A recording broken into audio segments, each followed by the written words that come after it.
All right. The thing is that there are more than 100 slides here.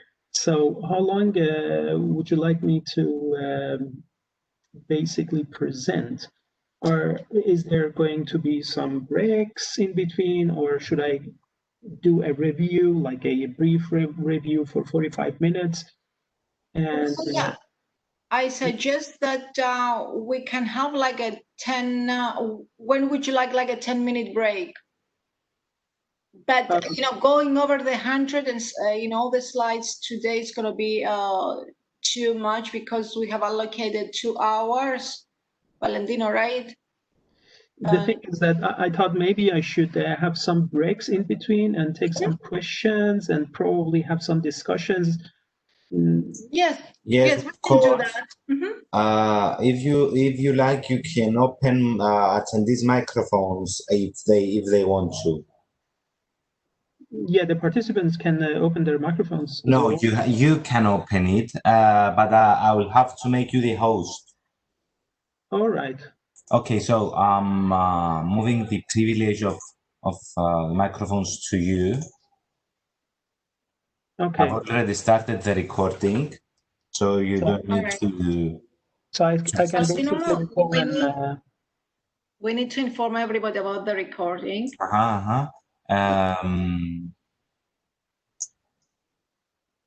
Okay, we're coming in. Edward, do you have a camera? Yes, but it's like for me, it's not working because I'm on the countryside. If I go on camera, then everything is going to be fuzzy. So okay. All right. No. My connection is not that powerful here. That's why. Okay, so you are not you are now the host. Okay. Okay, I think we can start. Hello, everybody. Welcome to the second session of our 2-day seminar on DLT4ALL, the project funded by Erasmus+, a European Commission program.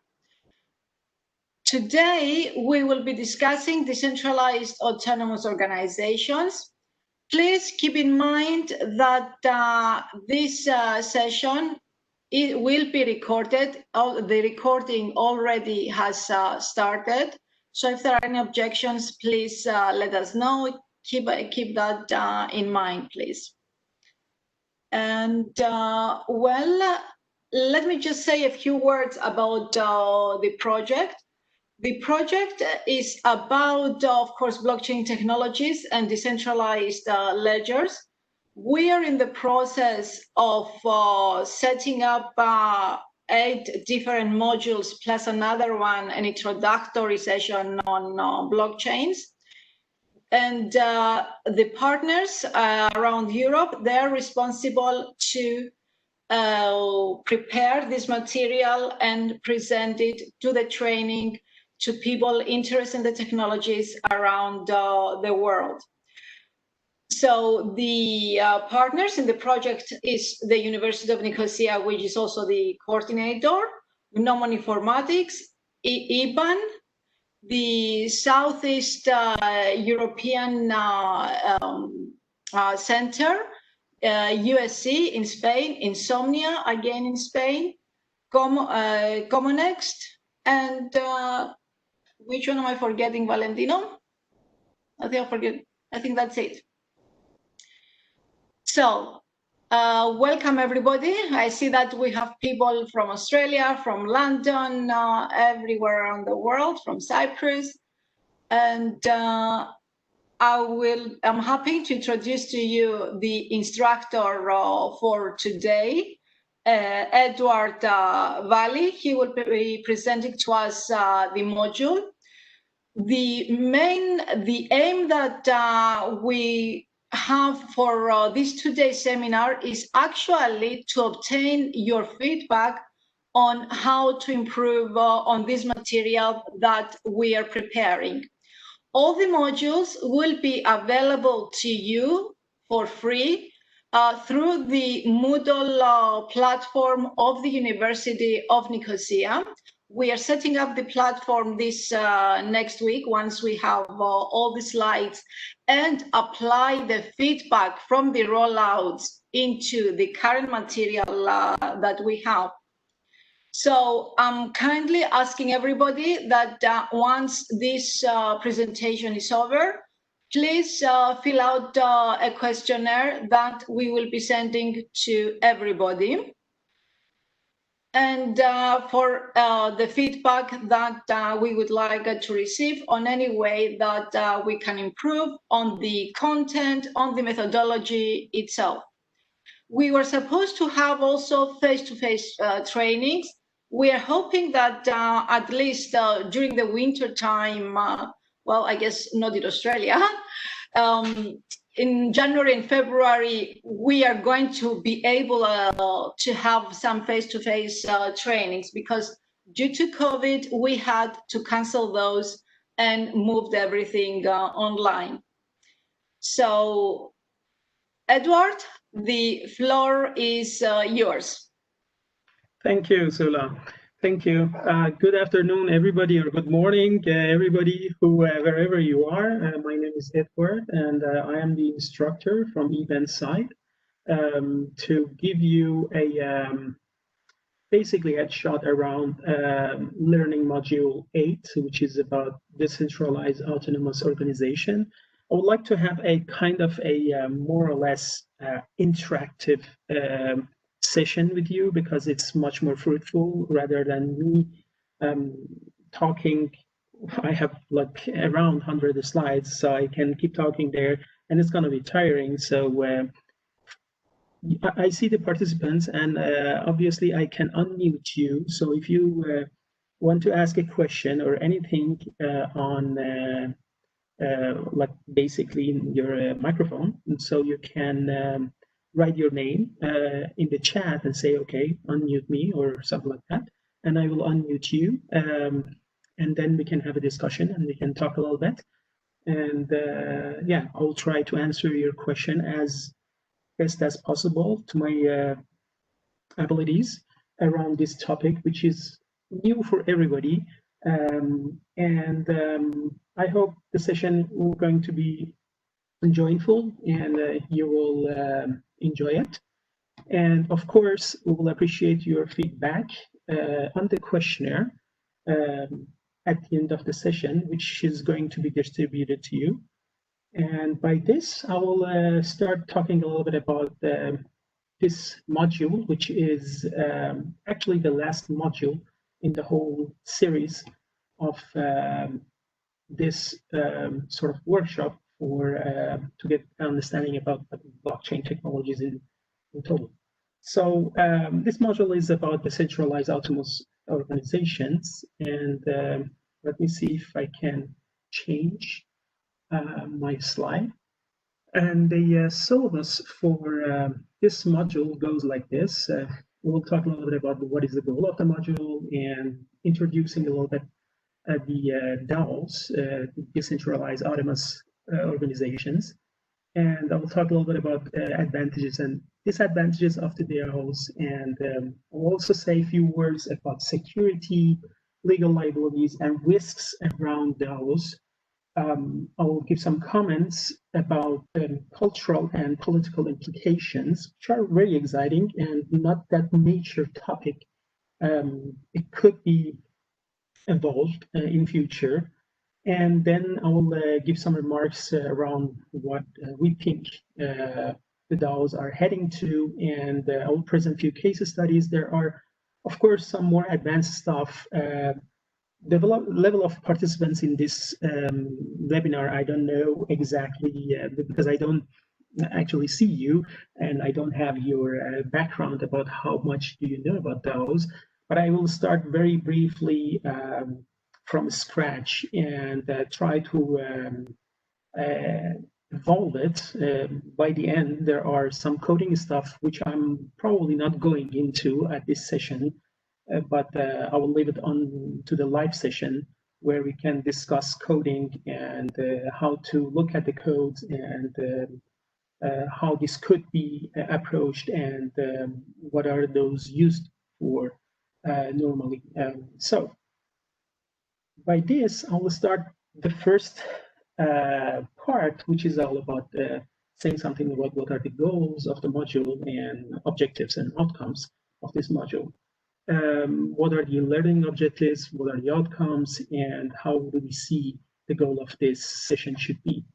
The whole session is all about providing a deeper understanding of decentralization and what it actually potentially means for organizations to learn how those work and how to integrate those into their business models and organizations, everyday life. My goal is to give participants an understanding about the basics of DAOs, giving some know-hows about how these DAOs work and operating companies can operate in companies. Not many companies actually have been implementing this. There are projects, new projects, which are working with DAOs. Okay, somebody is asking me if I am a DAO CEO. Actually, I'm answering your questions while you are asking me. So the guys, it's Marcel. I'm not a DAO CEO. I am involved in a few projects. So I'm very interested to understand more and working alongside with technicians, developers, coders, and so forth. I'm not a coder. I'm a business from a business background. My background is actually in finance, so investing in finance. So I'm definitely not a DAO CEO or a DAO coder. All right, back to the objective and outcome.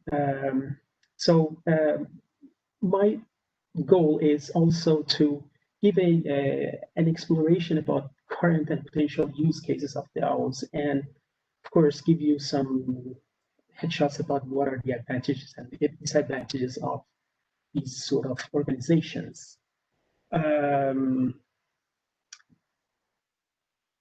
All right, somebody's asking me, I only see my name as attendee. Can you give us an idea how many people are joining right now?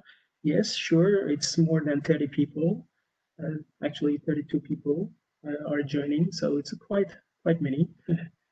All right. And yes, so the other stuff which I should probably prepare you a little bit about is, of course, DAOs. You can go very much in depth with the case of DAOs and try to look into how they are shaped and how they are developed. Most DAOs are using Solidity, actually, almost all of them, as far as I know. And Solidity is the language which Ethereum blockchain is basically created based on. Some of you might know pretty much about this, some don't know. Yeah, this is basically the governing language today. As people who are working with DAO, they are trying to use those.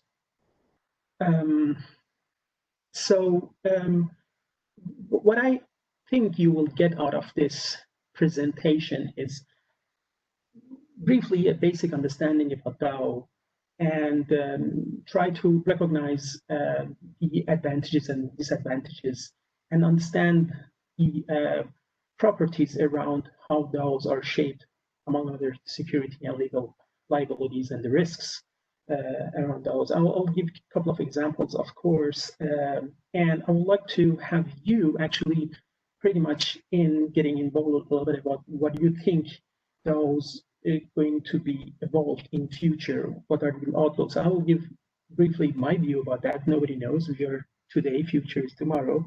So it's always nice to have participants' view about how do they look into the future and what they expect, what they think will happen. All right. The second part of my presentation is it's about giving you some fundamentals of these sort of distributed autonomous organizations. So briefly going through the outline of the second section, I'm going to be a little bit rushing through this program. Actually, with more than 100 slides is prepared for around 3 to 4 hours. So I will try to do this in probably 2 times 45 minutes or 2 times 30 minutes. So it's going to be a little bit more hasty and rushing through stuff. If you want me to stop, just let me know, and I will try to explain more in depth about each slide. The outline of this second section is it's all about providing some fundamental understanding of these sort of distributed organizations and giving you a sense of how they are synthesized, these DAOs, and what are the structures. And then I will also briefly touch upon democracies within DAOs, because it's all about how do you organize democracies, how do you see democracies within organization. It's probably a new way of looking into organizing communities around the same goal, with the same interest and some sort of same incentives among the participants. So I'll talk a little bit about the governance of the DAOs as well. So what are DAOs? These are sort of decentralized autonomous organizations which are organized and run autonomously and can make basically any sort of decision through the use of technology. Blockchain is actually, today as we speak, is probably the example of technology behind these sort of organizations, decentralized autonomous organizations. There are other sort of technologies previously used. I'm not that much into this. I got these examples from our coder. He's pretty much into hash graph algorithms and those sort of non-jumbo, which are actually a little bit advanced. But the blockchain is getting popularized, and many people know a lot about what blockchain is and how they function. There are a lot of good educational, informational material around blockchain, and this is actually what is used mostly to back up the design of DAOs. And when we are talking about these sort of DAO organizations, they are run through protocols encoded in the programs. Mostly are using smart contracts, and the smart contracts, some of you might know, is something which has been invented by people behind Ethereum.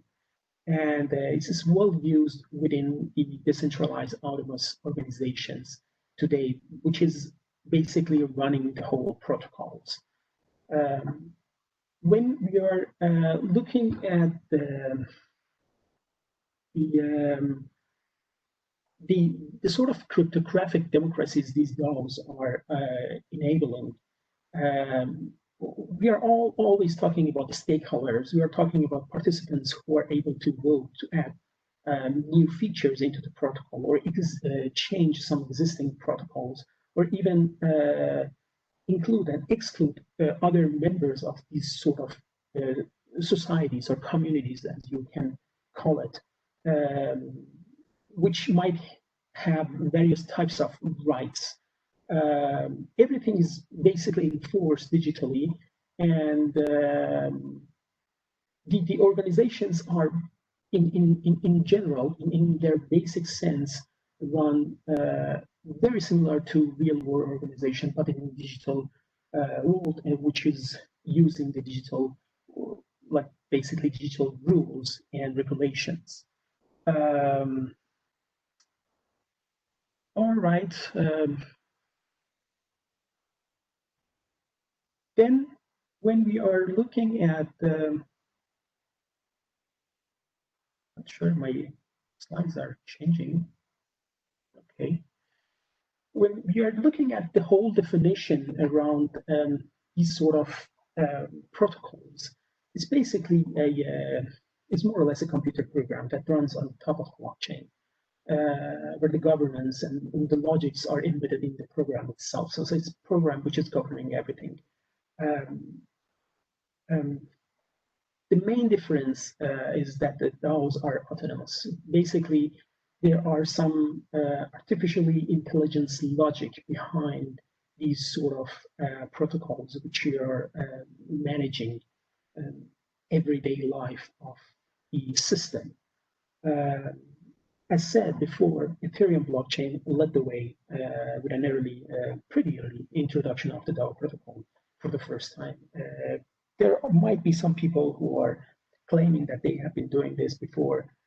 There are, as like many other technologies, people are claiming many things and talking about who came first with what. But it was Ethereum blockchain that popularized the DAO protocol, and people are building new protocols on top of that, and then using the same principle which is like inside the way Ethereum thinks and acts, which is pretty much the main feature of it is the smart contract people are using today. If we should compare some sort of traditional top-down organization with a DAO, we can look at the top-down organization. We can see there are management, there are senior management, there are junior management, and there are staff. And by this, you can actually see the organizations as layers of management with a bureaucratic coordination among the participants. Here, when we are, as everybody is familiar with that, traditional top-down organization is managed by incentives, which are actually salaries, trying to act as incentives to make sure that the organization is actually running. If we are talking about the classical way, there are, of course, nonprofit organization, other sort of organization. I don't want to go into that. Just want to have this as a basis of comparison between the organization as we know and the DAOs. When we are talking about the traditional organizations, which are pretty much centralized and hierarchical, you see there are contracts. In the DAOs, we are talking about smart contracts, which is artificially intelligent in itself to govern the system. And then the ownership can be in normal companies within the hand of shareholders and so forth. Here we are talking about token holders. Instead of a bank, we have a cryptocurrency system, which is basically replacing a bank system, and the bank accounts can be compared to wallets, which all the currencies or the tokens, cryptocurrencies in this DAO systems are deposited to. And the bookkeeping happening by blockchain, as you know it. The traditional bookkeeping is what it is, and the blockchain is actually does the bookkeeping job when we are looking at decentralized organizations. And everything basically is based on the way community acts and behaves in the DAOs. Let me go to your chat and see if there is any question. So there is actually a question. And the question says, to which extent is the DAO AI logic capable of making own decisions? Can they only vote based on human inputs or not? That's a very, very good question. This is, in some sense, people are trying to make sure that the DAO logic can actually make some decision. But the thing is that we are trying to create a trustless system where people don't need to trust each other to make the organization run. Of course, you need to have human input. Of course, you need to have people who can vote. So you cannot replace that, at least from the classical point of view, where DAOs, when we are looking at DAOs, you cannot replace the voting mechanisms of people behind. But in some sense, I have seen some projects which are trying to basically create automation of everything, including the voting rights and so forth, which kind of getting it nonsense. So you can have the machine which is deciding for the machine. It's not really working. But in some sense, it does actually. So this is a very good question, and this is actually something the community is looking into and trying to understand better. And there is another question: is there a minimum number of people who can incorporate a DAO? No, there is no minimum number of people. Curators who are creating these sort of organizations are people who are deciding how many people should be in the community, because they are designing the system, and based on that, when they are coding everything into the system and it's written into the blockchain, they cannot be changed later. So if they are having some limits around the participants, even though the capacity of the system, such as how many tokens should be distributed, that cannot be changed in future. But again, there are backdoors. Of course, there are stuff you can do, but it requires pretty much hard consensus around the community. And that's the beauty of the system, these sort of systems. And maybe also the potential of these sort of systems to give the participants opportunities to participate in a trustless economy, as you call it, or economy of interests, as you call it. All right. When we are looking at the distributed organizations, we see systems which are operating, and people and institutions that do not know or trust each other who are interacting. They can live in various geographic areas, they can speak different languages, and they don't need to be in the same jurisdiction, but they can actually participate in the same ecosystem. A very good example of that is basically Bitcoin or Ethereum, all this, as many of you are familiar with. So instead of a legal contract managing the relationship with people, there are agreements written in open source code, which are self-enforced by the majority of consensus of all network actors, participants. And when we try to look deeper into these sort of organizations, we see layers of participants. We see, of course, people who are creating or developing. We are seeing people who are users and using the system. We are also seeing people who are actually trying to earn by providing some sort of validation services. We call them validators. And in most cases, you can see exchanges which are helping the systems run by converting their tokens into other tokens, sister tokens, familiar tokens, which can be converted and exchanged. And here we are talking about no centralized legal entity. Everything is basically coded, self-enforced, coded into the smart contract.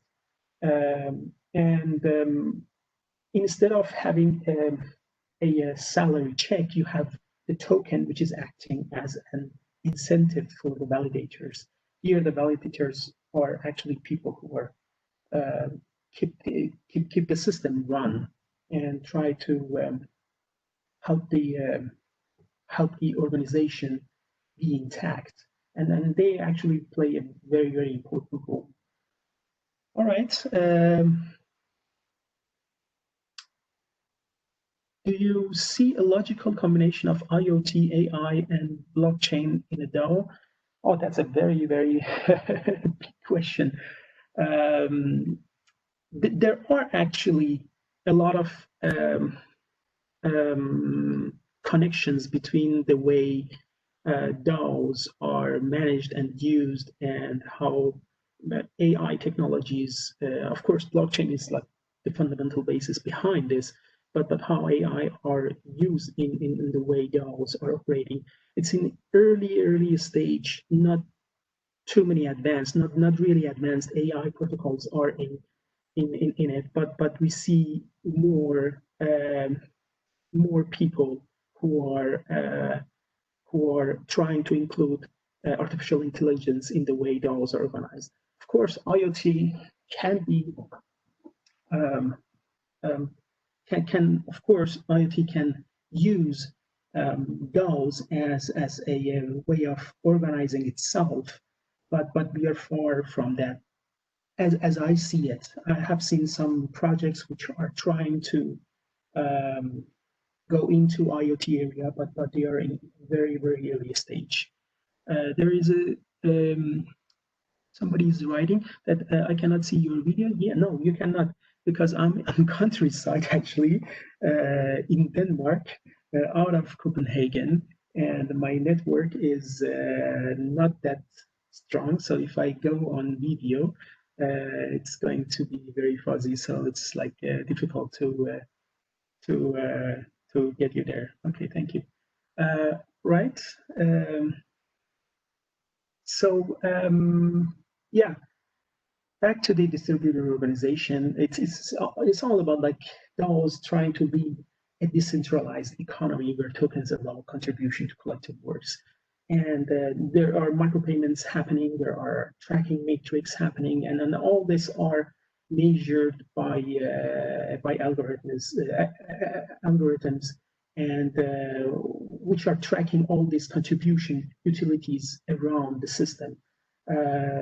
It's a very subjective way of talking about this. I will probably get into it more in future slides, but to give you an impression of what's happening is that you have these mathematical algorithms which are trying to create equal sense of belonging for all the voters into the system, and equal to their efforts and the utilities they provide, they can revenue share.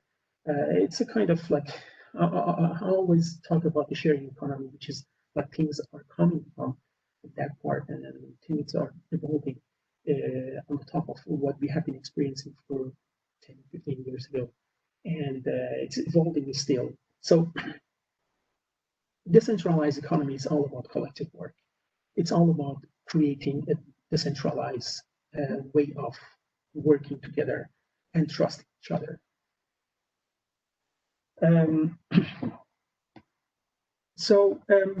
What are DAOs exactly?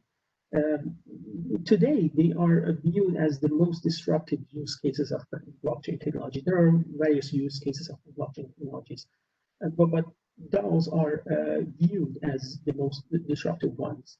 People are agreeing with that, some are not, depending on what they are working with. And the most important thing is that the innovators and investors, of course, can help building amazing ways of rethinking these sort of organizations into the finance, social media, solving everyday cross-border problems. And then again, back to my trustless economy, without trusting any entity but the logic behind the math.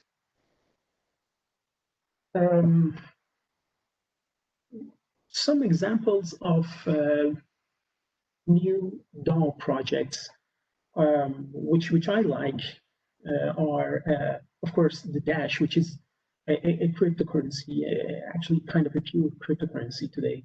And then you have the MakerDAO, that's actually a guy from Denmark who's behind, and which is all about allowing decentralized management of the tasks. And then you have the DAO Stacker and the Aragon project, which is also amazing. They are providing some sort of a DAO building framework. There are, of course, many other new projects in the early stage. These are some of the famous ones today, as I know. MakerDAO is actually pretty amazing, and they are growing. Aragon is also amazing. And when we are looking at the synthesis and the properties around these sort of organization, I just want to give you a fast brief view about how they are designed from various point of view. We are talking about, of course, a open source software, and we are talking about software where people don't need to host it. in most cases, they are actually hosting it to use it. But for some, they don't need to host it. The storage, which is very, very important, is also decentralized, and it should be decentralized. So instead of single server or a single data center, that is kept very distributed in various repositories. And the whole community behind this,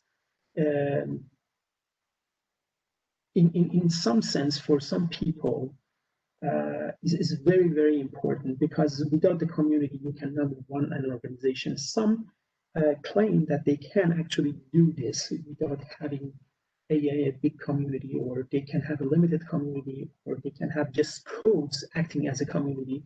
I'm not a believer of that. I'm very classical. I think very classic when I'm looking at the organization and the way DAOs are prepared here. I think the communities are beneficial to every DAO organization, and they should be in every DAO organization, which are highly preferred to have. In majority of the functioning projects, there is, of course, a token. Basically, what they do, their function is gamifying the interaction between the system participants and trying to incentivize their actions by giving them some opportunities into participating into the system and try to run the system and keep it running. All right. Sula, or are you there? I'm here. Yes, I'm here. When would you like me to have open mic or any sort of break? It's up to you, Edward. All right. So what we can do is I can ask if anybody wants to have an open mic to ask some questions, just let me know, write your name, then I will unmute you. Now I can see we have more than 43 participants, so it's quite beautiful. So if anybody likes to ask a question, just write your name in the chat and I'll unmute you. All right. Just a moment. There is one.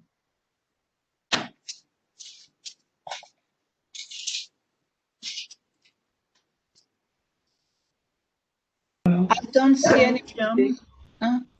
Shyamkant? Yes. Hello. You present yourself and tell us where are you from? I'm from India. I'm a retired professor. Actually, I'm in Pune, India. My name is Shyamkant Kulkarni. Okay. I think Saula knows me. Probably, Hello. yes. Yes. Good to have you on board also. Yeah.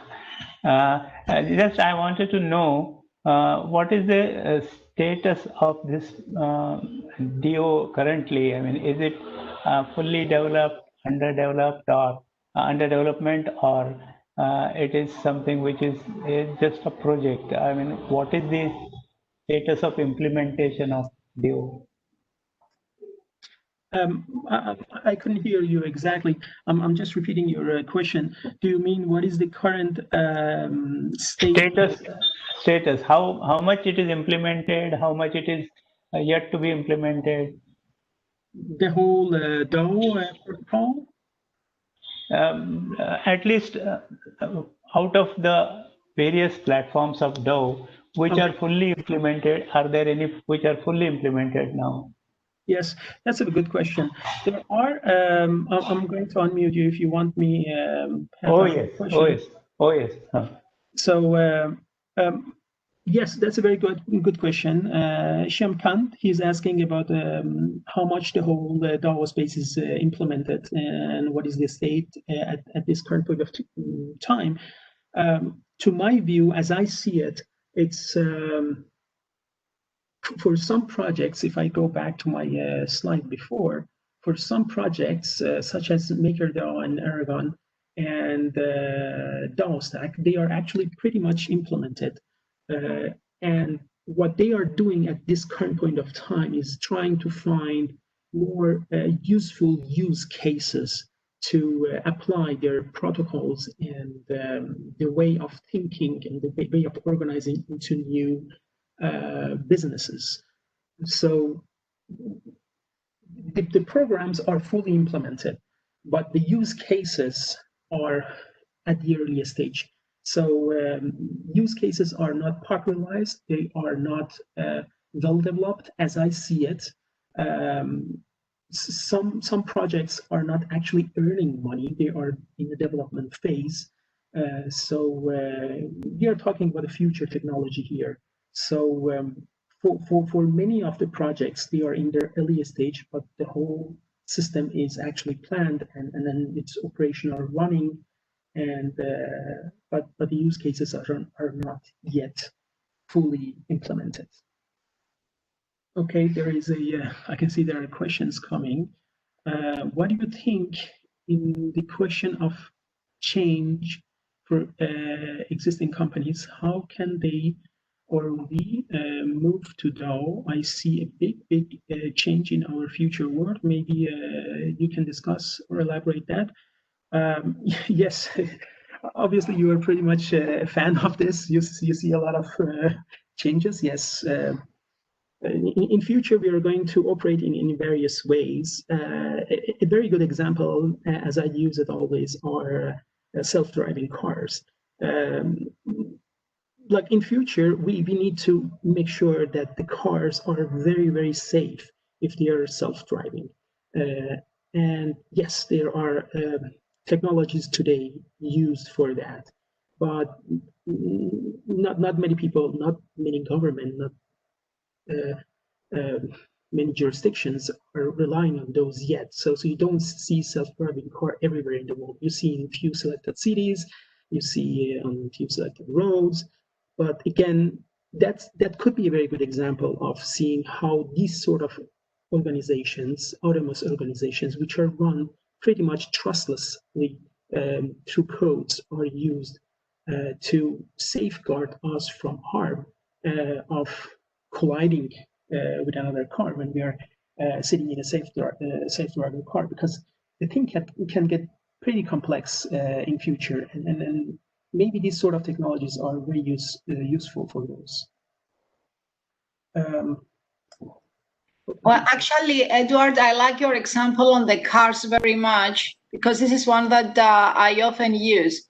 So usually I mention the case of Uber, and I say, imagine of an Uber-like company where the cars basically are driverless, and they decide among themselves who is going to offer to their potential customer the best offer, and then they negotiate basically among themselves with smart contracts. So I think this also answers the previous question on where we see IoT and AI and blockchain converging, as well as DAOs.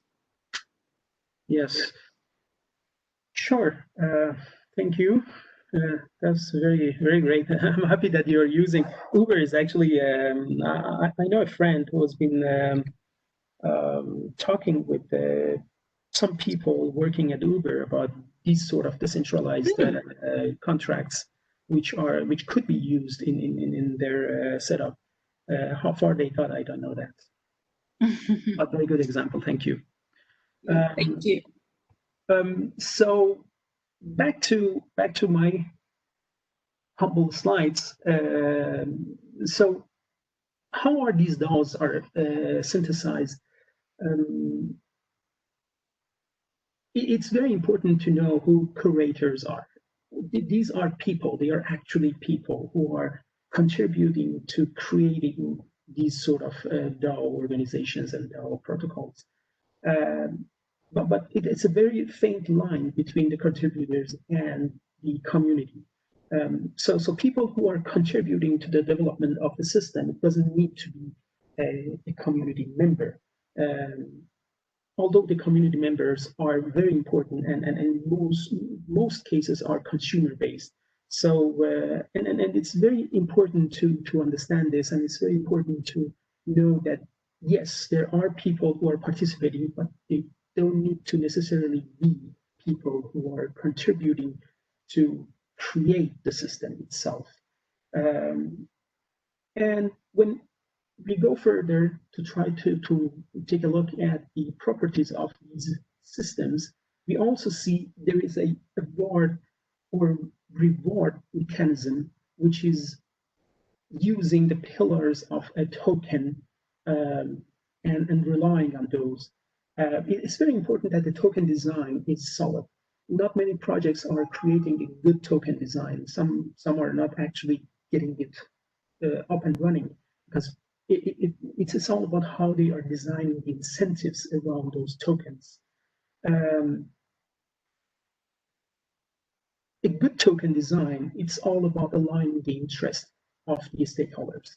It's all about reducing the fractions. It's all about reducing the transaction cost when blockchains and smart contracts are interacting and trying to incentivize the behavior of the individual. So a good token design for a DAO project is a must. So look always at the token design, and you will figure out if that DAO is actually working, functioning or not. It doesn't say, I'm not saying that it's actually used for any case, but at least you have the basic pillars of a well-functioning system, which is making people participate and behave in a certain way as the system provides them to get involved to. All right, maybe there are questions coming. Sula, maybe you can also help to answer these questions. There are so many questions there. Sure, yeah, let me. All right, then if you don't mind, every now and then I will be interrupting you and answering some. It would be great. All right. So we have a more interactive session, you know. Yeah. Okay.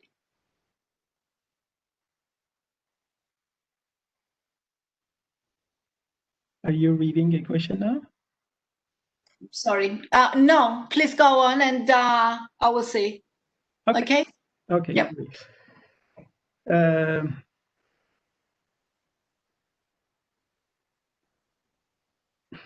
Maybe I can take the last question because that's actually very interesting.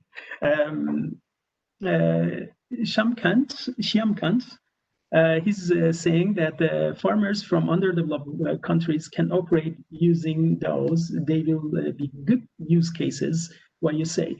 I would say it's amazing if they can, and this is the end goal, that actually get underdeveloped countries to use these sort of technologies. But unfortunately, resources are limited in some countries, and we would love to see more countries and more communities who can use technologies to basically grow crops or do everyday life and better their life. But I have seen, for instance, in Africa, I'm related to some friends who are working with African countries and investing in Africa, and it's like very, very difficult to get the projects like evolved in some regions, and we would love to see more people who can contribute into that area. But yes, definitely, they can use it. They can use it in many cases, and we can discuss those. But the resources are limited, and it's not always the first priority for many farmers. Sure. All right. So another point which I like you to pay attention to is that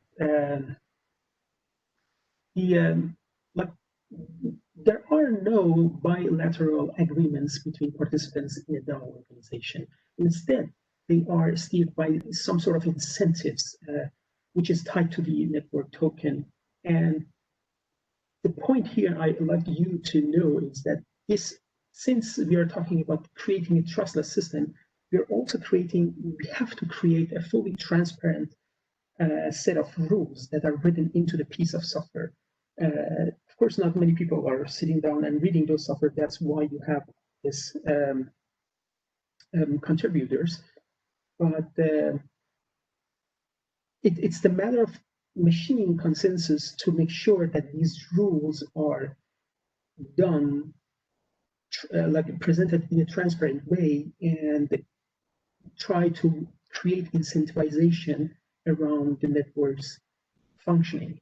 So it is very important to know that when we are creating these sort of organizations, we also create a transparent way of living life in an organizational matter.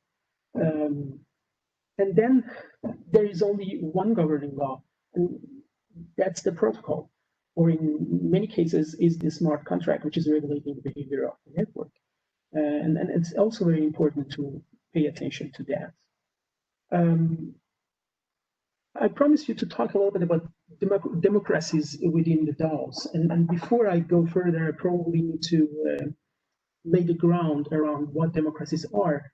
Of course, many of you have an impression about what a democracy should be and how it should be.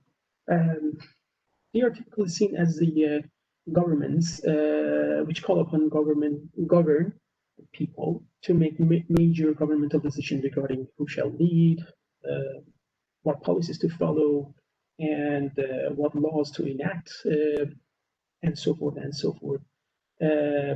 Basically, in all these cases, democracies call upon citizens. I would call it participating members of the community to make complex decisions with eventful consequences. But when we are looking at the DAOs, the democracies in the DAO, we see the code, which is the law. So, they can be made for any kind of decision-making system, from democracies to dictatorship, if you want it. Hopefully, nobody wants that. But you can basically any sort of unthinkable, maybe not yet invented way of organizing a society, they can actually assist these sort of democracies, these sort of systems. And basically, the limits are literally a matter of imagination. So that's very important to notice that the code here is actually the way the law is practiced. So you are creating an immutable piece of code, which is very difficult to change. And you will have people to make sure that the consensus is met. So nobody is able to intervene with that without having communities vote, majority of vote, to change anything in the law, which is the code in this sense. So in that case, the DAOs are actually very good to back any sort of organization, even though not governmental organization, which are for most, at least in Western countries, are based on democratic way of thinking. When we are looking at the governance of the DAO, we and compare it to corporations or the cooperative way of creating organization, we see that that instead of having shareholders, we will see a lot of token holders, and these token holders are basically acting as shareholders. We have also curators, which are the supervisory bodies, and basically the supervisory team. And you, of course, have the contractors who are trying to create a consensus as you have in normal corporations as employees or member of corporation. Before I go further and talk a little bit about advantages and disadvantages, maybe we can answer some of the questions.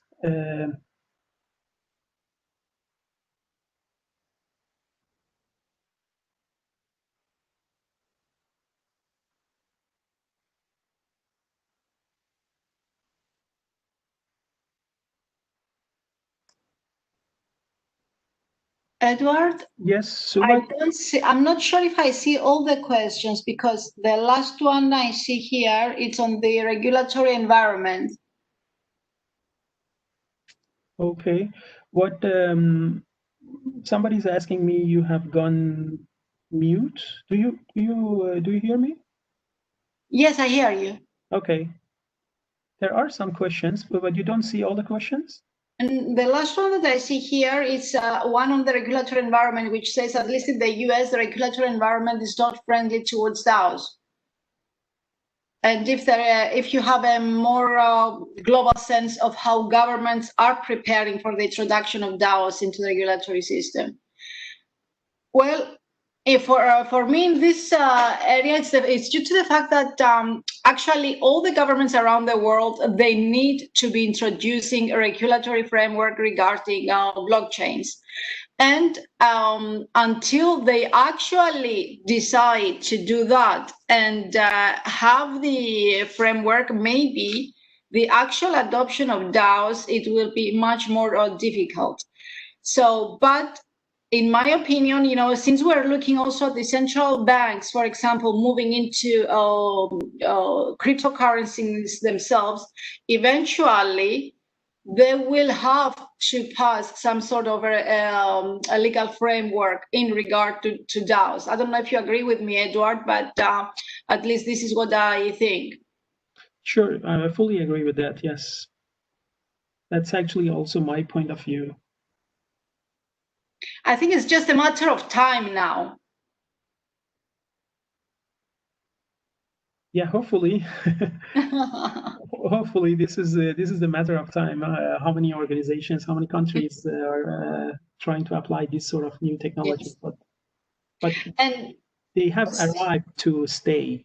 This is at least what I know. Many people are involved, and thanks to you and the people behind this program, it's all about disseminating the knowledge and the potential within these sort of technologies. The more people know about how these technologies work, the more people can imagine and apply and be creative around it. And it's all about creativity, all about how you can use these sort of technologies which are existing today and evolving from day to day, and use it in everyday life. And it's all about being creative and apply it to your organization, to the way you're living. And this program is hopefully giving you some background about what everything is about. Yeah, and it seems to me that we are still at the very beginning of these types of technologies. And there is, you know, within the technical environment, within the research environment, there is still a lot of work that needs to be done. And once the technology improves even more, then the rest of the society, including governments, including banks, they will have to go into the adoption. Yes. All right, I will try to answer a couple of questions from the chat room. Let me try to get hold also of Valentinos to see why this is not.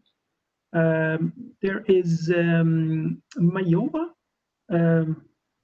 asking, please, will the slide be made available and when? Yes, it's going to be available, I guess, hopefully, and will be sent, or it will be available on the website, am I right?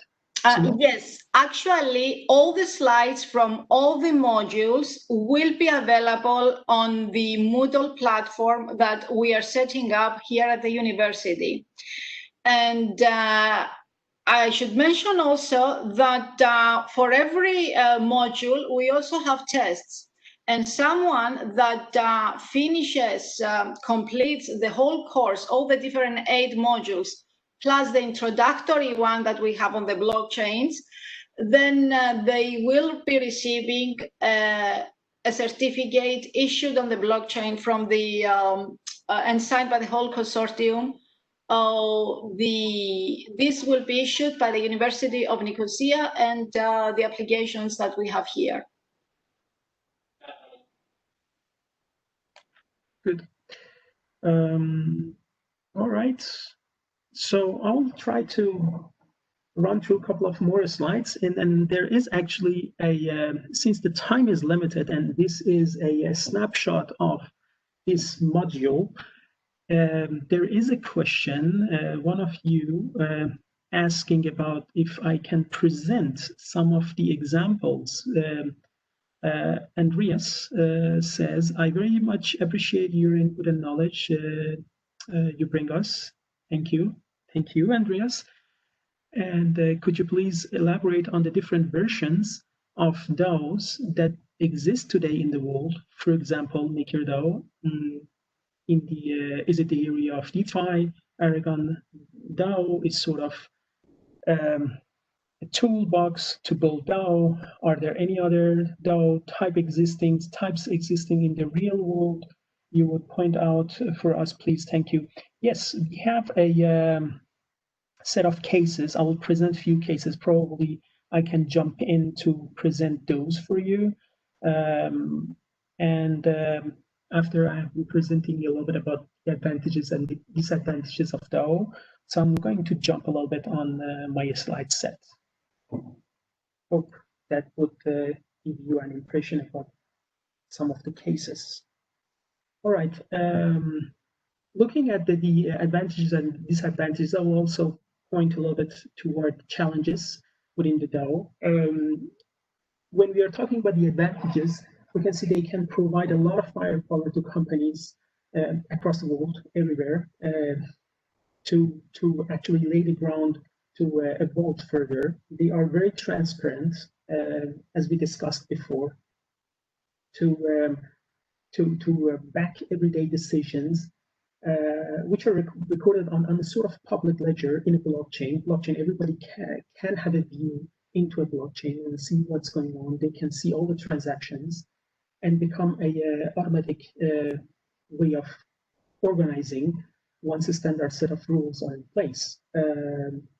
Those are, they provide a clear environment of community-based decision makers instead of relying on one or a few people. So in that sense, they are very democratic.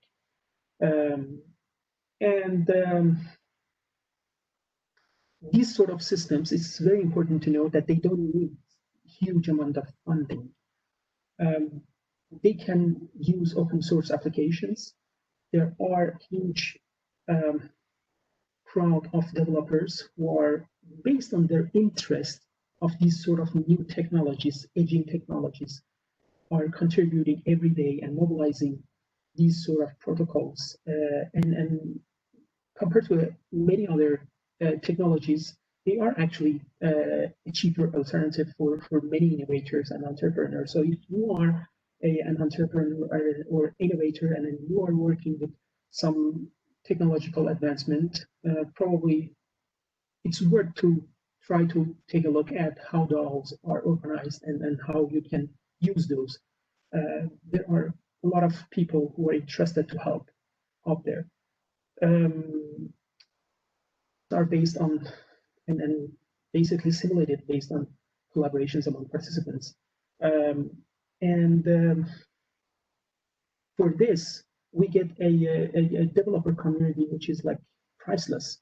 And people from around the world participate in projects they are interested in, and they can come with their creative way of thinking about how a system which has been introduced to the community can shape and probably add more future features in coming years.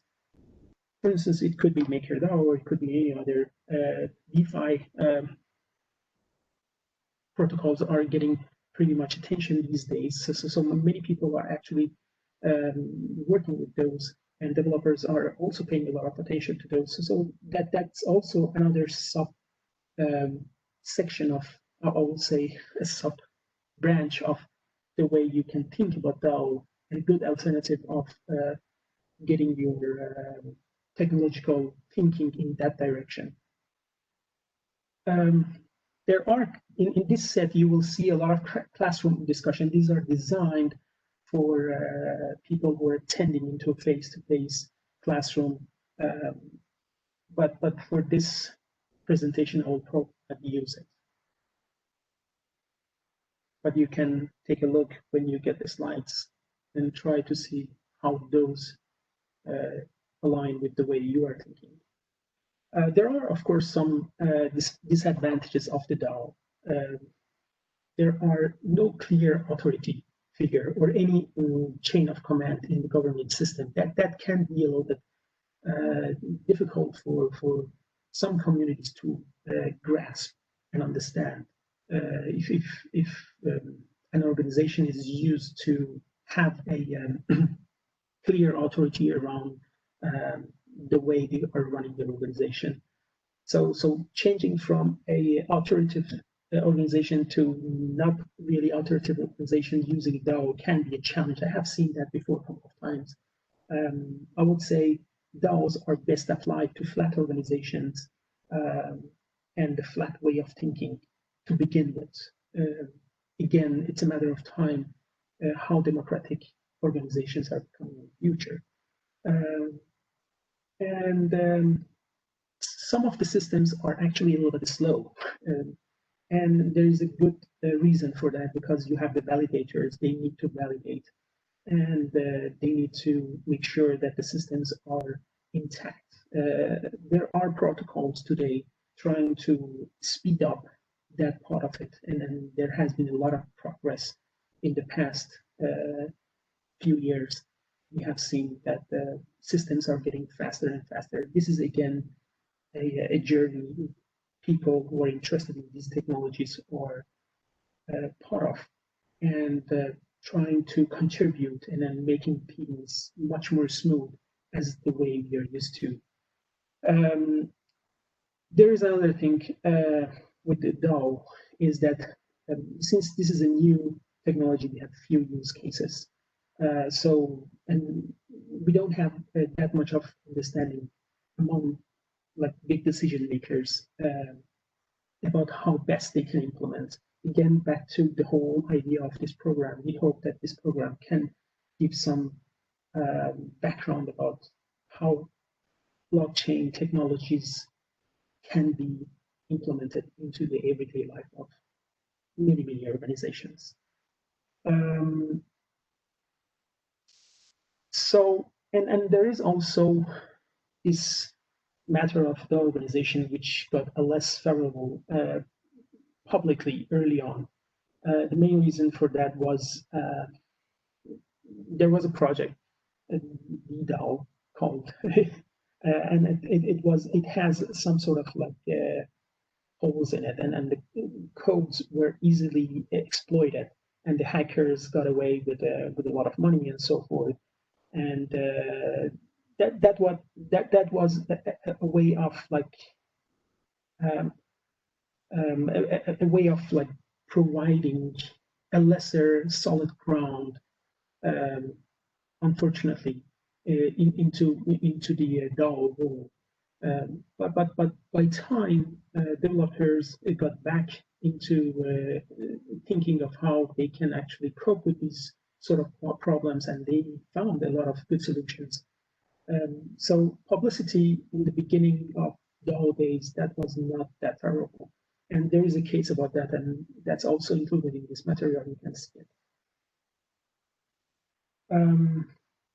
So what are the challenges? There are several challenges to overcome when implementing a DAO. Probably there is also some trust issues, as I just mentioned. And there are some difficulties defining the roles and relation among corporates and participants, who does what, for what purpose. There can be a possible damage incentive structure alongside of operation. Lack of liquidity is very important, and the funding into the system should be smooth from the beginning. And back to my notion about good token design, which is incentivizing participants to engage in the transactions of the token, is absolutely important, because that's actually all going to create a lot of liquidity and funding around the project. So that would be probably my main challenge at this point of time, to make sure that these projects I'm working with, they can be liquid. And there is another challenge, which is all about the reputation. Given impersonal and automated management, reputation is a crucial feature. So the thing is that whenever you have a system, whenever you have a project which is getting a bad reputation from the beginning, or has some sort of a lack of reputation from the beginning, for those projects, sometimes it's very, very difficult to attract participants.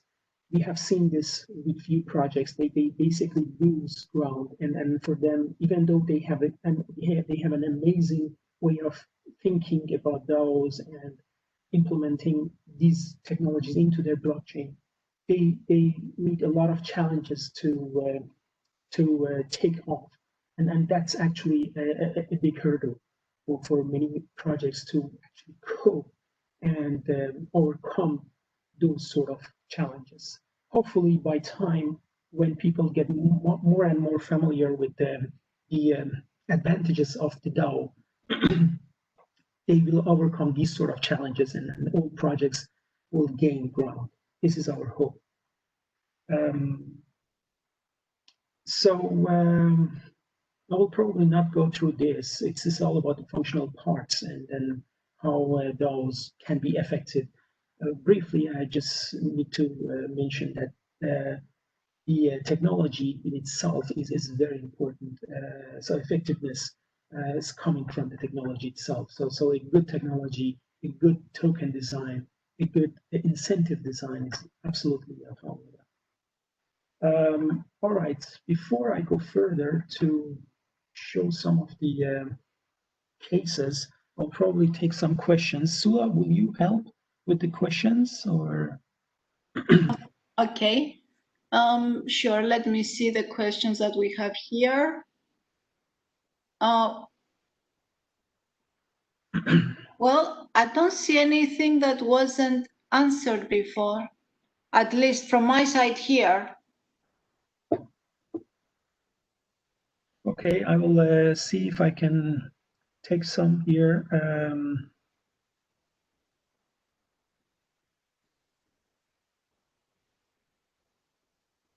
All right, Michael, he's asking about, he's saying, thank you for this comprehensive overview of DAO. I was wondering, what do you expect to see in terms of any changes in large investors' interest, use of capital, etc., relating to the future potential of DAOs? That's a very good question. We see more and more investors are getting attracted to the technologies around decentralization, blockchain technologies, DAO technologies, even though the cryptocurrencies. Some investors are hesitant. Most interest are coming from next-gen investors who are coming from a classical investment way of thinking, but they are leaning toward more and more technologies involved in their investment portfolios. So we are in the very, very early stage of providing capital to these sort of technologies, as I see, as I experience around. And that's also because sometimes it's hard to understand what exactly are the benefits of these sort of technologies for investors. For them, as an investor, you will think, okay, does it provide revenue? Does it earn money? What does it do? At this point of time, many projects are consuming a lot of money. They are not actually creating a lot of money, because applying those cases to use cases, those projects to use cases, are not as easy as one might think. And by time we see more and more applications of the protocols to everyday life and everyday exchange of values, which are happening in day-to-day life of a business. So before we actually see a popularized or more organizations using these sort of technologies, we will lack the broader attention of investors. This is at least my impression.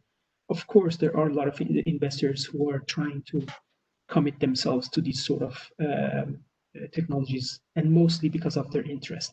What do you think, Sula, about this?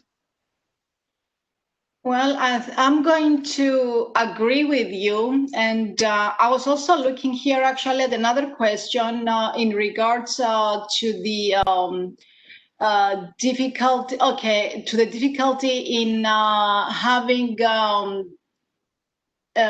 cognitive flexibility in these types of systems.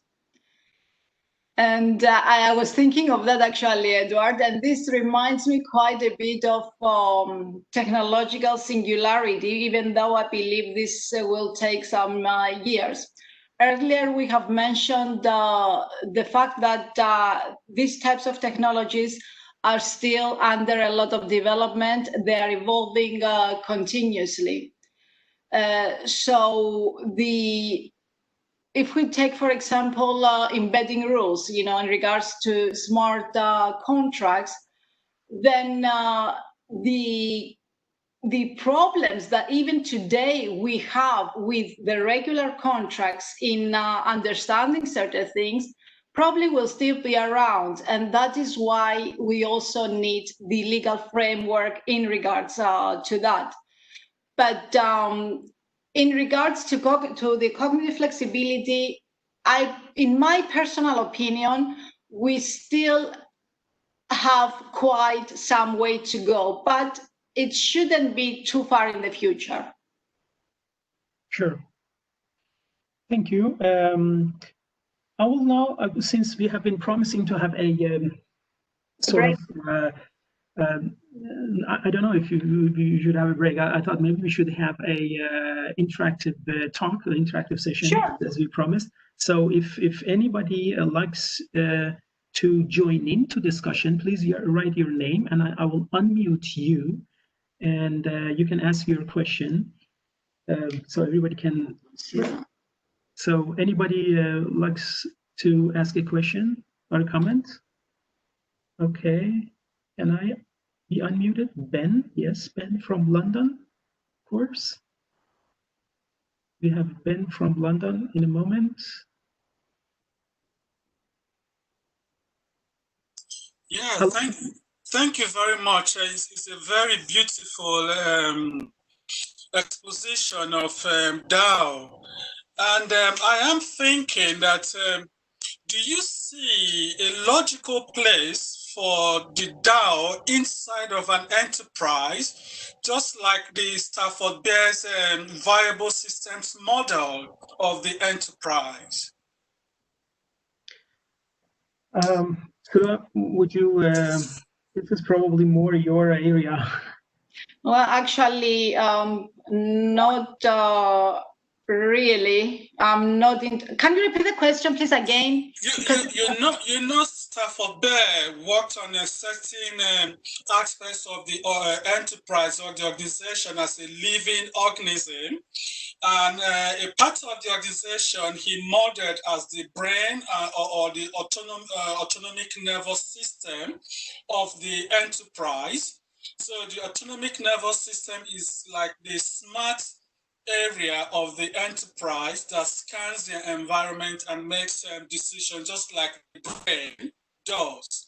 So I am thinking that, bearing in mind that at this stage we're trying to look at how the embedded rules can become cognitively flexible in the future, can we then say, rather than having a fully decentralized autonomous organization like a DAO operating out there, can it be embedded inside of the enterprise so it works within a larger organization or a larger enterprise? What do you think? Oh, wow. This is I mean, to answer this, I think we should start working on some sort of, it's on quite a few PhD theses, actually.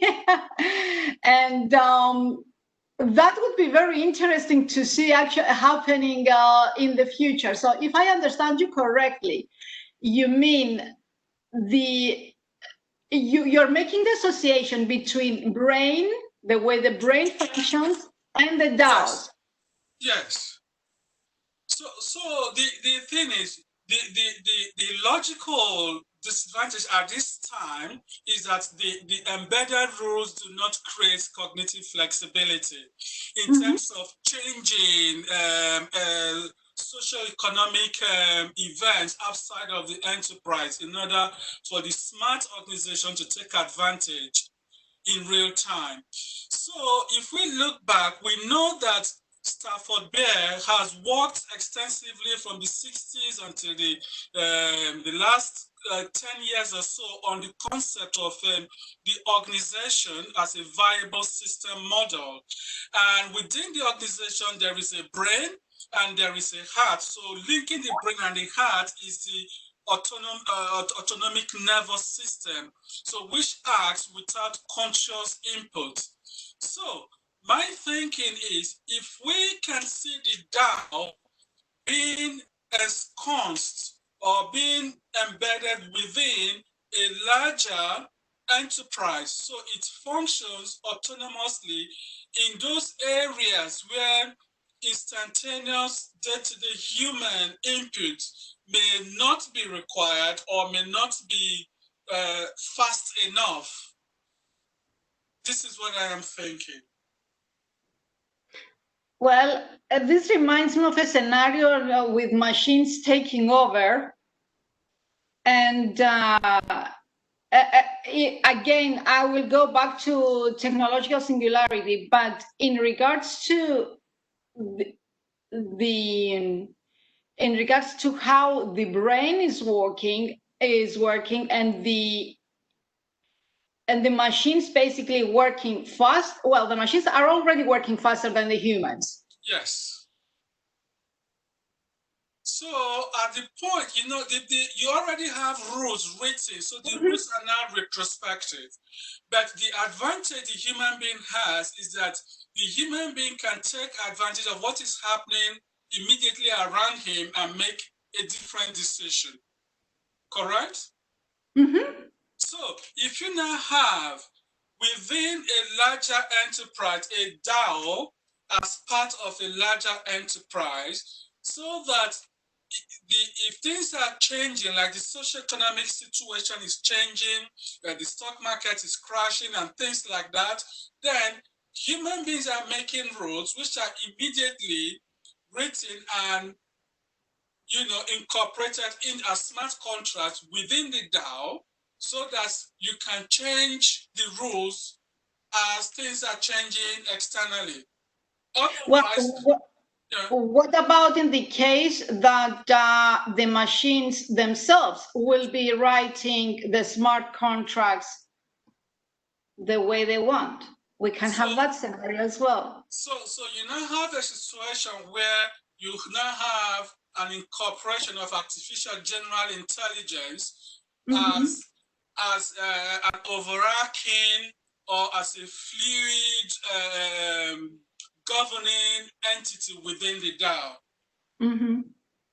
That's where then you can now have the machines making the decisions, scanning the environment, and then merging the internal processes with the external processes. Yes. So well, I think how do you see this scenario? So asking Misula? And I'm asking Ben, you said? I don't remember. Yes, Ben, yes. Ben. Yeah, so that way, if we want to remove complete human input with all the errors and the lag in decision making, then the machines taking over or making those rules will be the ideal situation, because you have speed and dealing with complexity at the same time. But Yes. this would be a natural evolution, isn't it? Yes, yes. This is what I was referring to also, being, as very well you put it, being a natural evolution of it. So we already have examples like some of these commercial echo and things like that, which are based on generalized artificial intelligence. So you will have something like that acting or running the DAO based on the embedded rules and with the ability to alter the rules as the situation or the external environment. Well, in my opinion, one of the things that we should be doing I'm sorry, I didn't hear that. Hello? I guess Ben got caught somehow. He's on mute still, but if you... Well, I was just going to say that one of the things that we should be doing when when designing and developing such systems is first to look as humans, what would be the risks for that as well, of course. That's all I wanted to say. But I mean, it's a very interesting question. And then, Ben was talking about a natural, well, as researchers, as scientists, we see that this is probably sort of a natural evolution of these different types of systems that they would be eventually deciding themselves. So we would just have to take precautions and do the best we can. Yes, I agree completely with that. So I don't think that the whole blockchain and DAO technologies are yet that evolved. As I see, as I experience it, I'm looking into a few projects at the current point of time. What Ben is kindly suggesting, and then it's like, again, back to the creative thinking is amazing. The way, he's writing that he seemed to have lost connection, so he's probably back. Okay. But it's very interesting, and then the way we can think creatively about the applications of DAO are limitless. And Ben's example is just one of them. Sorry, go ahead. Yeah, absolutely, I agree with you, Edward. Yes. Definitely. So the thing which I see at this current point of time, because DAOs and the applications and the system protocols around these sort of systems are, they came to life as open source protocols. But we see more and more companies are creating some sort of a semi-open,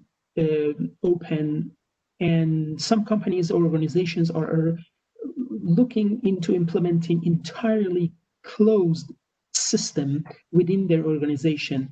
So I'm not sure if you go a macro level and within a body of a person, if you want to create a system for these, I don't know how we can do that. But at this point of time, when we are talking about participants in an organization, we see three different ways of implementing these sort of protocols. They are open, they are semi-open, and they are closed. And in a closed system, you can actually control many things. And back to how much of that a software can control, it's again dependent on the designers and the authorities. Designers provide the software itself, the codes. I would say a smart coder, I'm working with actually a few very smart people, and they always keep saying, you should have a backdoor, always have a backdoor, not because the code can go rogue itself. We are not in that scenario where we are seeing, machines taking over, not yet, hopefully not in future even, far from. But you need the backdoor, you need to have a control over your code in some sense. I'm talking about when the code is going to be designed, not when the code is actually written into the blockchain. Because when it's written into the blockchain, it's like you cannot change it. You need the consensus to change it. But when you're designing the code, you need a backdoor to redesign it. And for that, it's always important to keep that because of the security, simply because of many, many issues. People, hackers can interrupt and try to damage your system before it's taking off. So I'm not sure that we are going to meet, at least soon, those sort of systems where a software taking over, because that would be a very difficult thing to at least design from what I know. All right. There is actually another question. Just a moment, I need to. There is actually another question. There is a question to you, Sula. I guess no. Are you there? She's on mute. Can you read it for me, please? I think it's says for any DAO maturing into not only smart decisions but optimal decisions and how it turns affect humanity as a whole. So that was a great point you mentioned. That was not a question. I thought it was a question to you.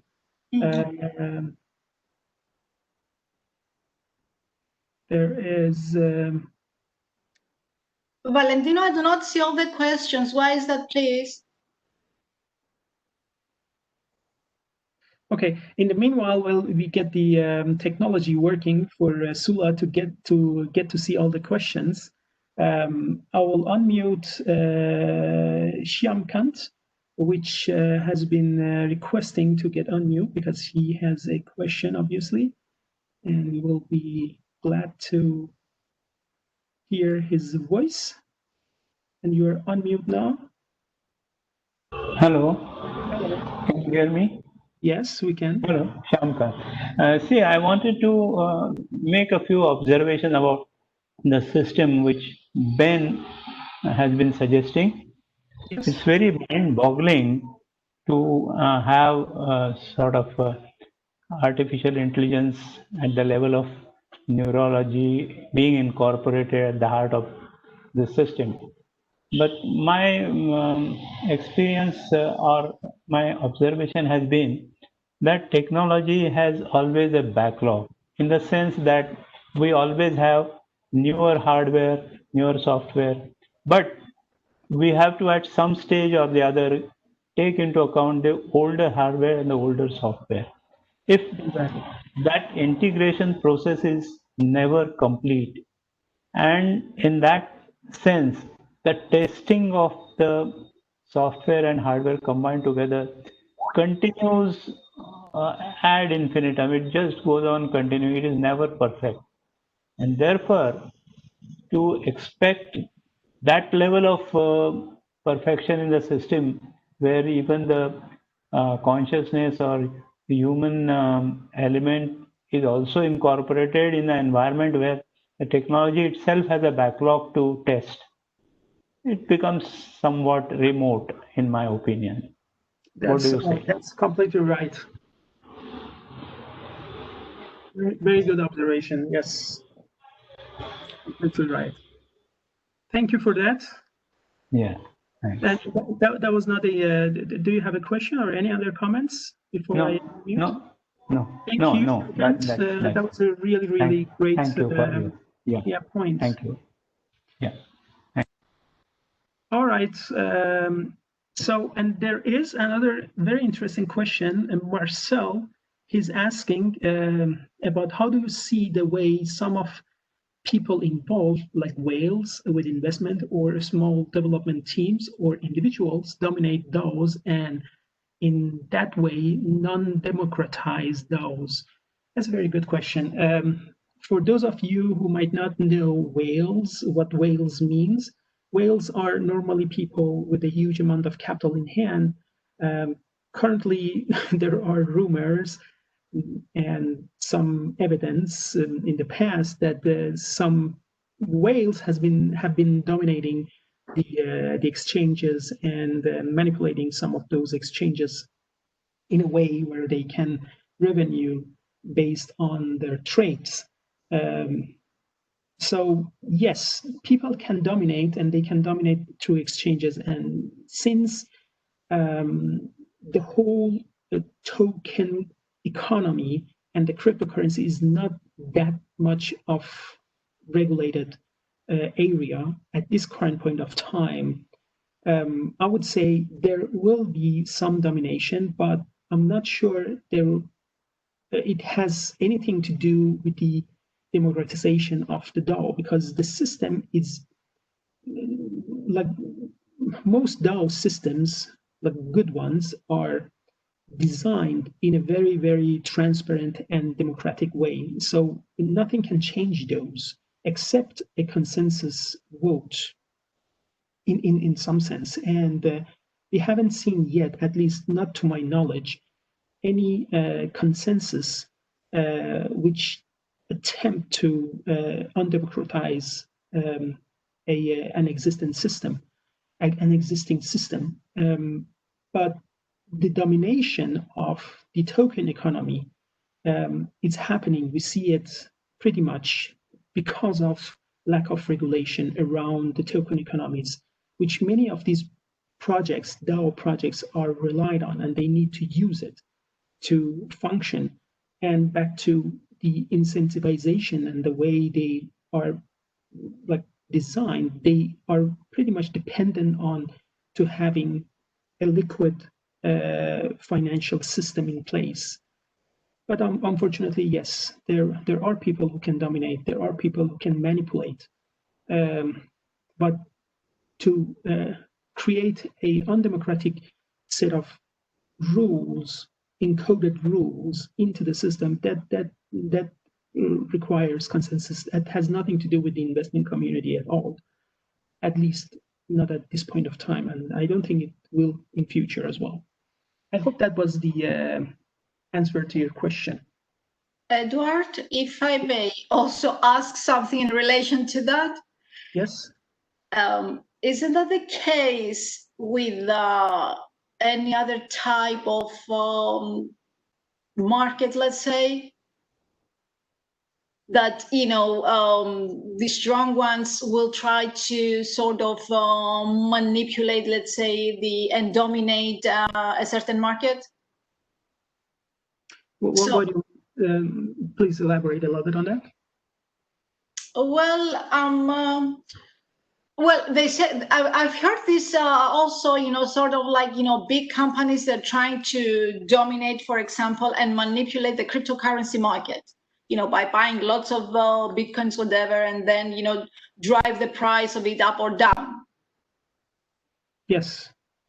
So I think we should learn probably from other cases how we deal with that, and try to apply maybe similar, if we can deal with that also in DAOs. Definitely, I agree totally on that.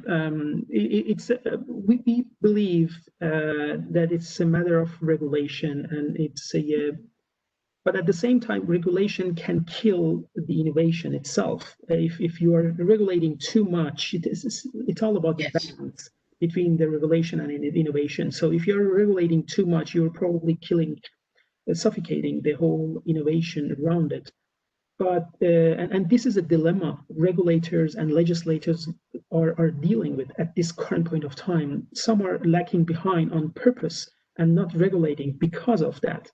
Some are regulating hardly because there are so many scammers and pumpers and dumpers around these sort of token economies, which are manipulating and dominating the whole scene and killing the system, like killing the project. So threats are all existing. Too much regulation can kill the innovation. Too much not regulation, like too loose regulation or not existing regulation, can create people who are dominating because of self-interest. So where is the silver line? It's very difficult to get a grasp on this, because the whole issue is very new, even though we have been dealing with this in 10 years almost, and cryptographic technologies has been existing for ages, but we are not still there because of economic incentives. And in like entrepreneurial society, we are pretty much afraid of too much regulation because we want to see creative thinking. We want to see people building on the top of DAOs. We want to see people building on the top of DAO projects. So hopefully we will experience a beautiful world in the future. I thought maybe we should have a small pause. I think you need a break. And then we can go ahead like half an hour more after that. Sure, yes. Shall we say 10-minute break?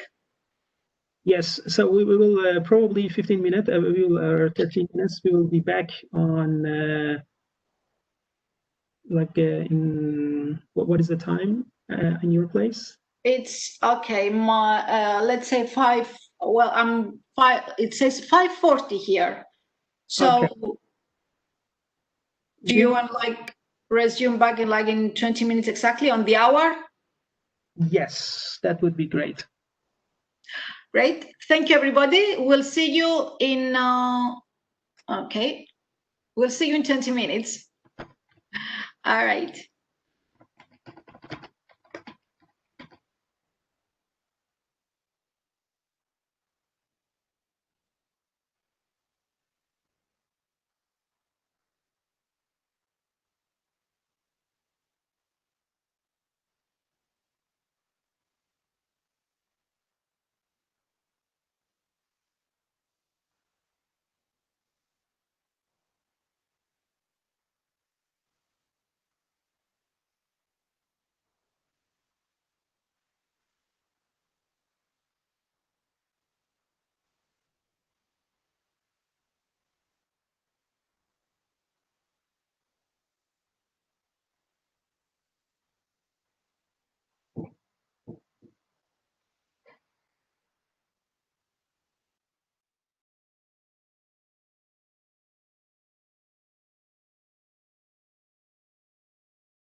All right, everyone. I guess we are getting slowly back on the track. Sula, are you there? Yes, I'm here. Did you, by the way, get the possibility to see, sort out how you can see the all the chats? Well, I think now it should be okay. I'm hoping. There are in two sections, so sometimes I think that sometimes people put them in the chat and sometimes in the Q&A, so I have to be checking both. I think that's why I was missing them. All right. So I will try now to, otherwise I will be asking you to read them. All right, that's great.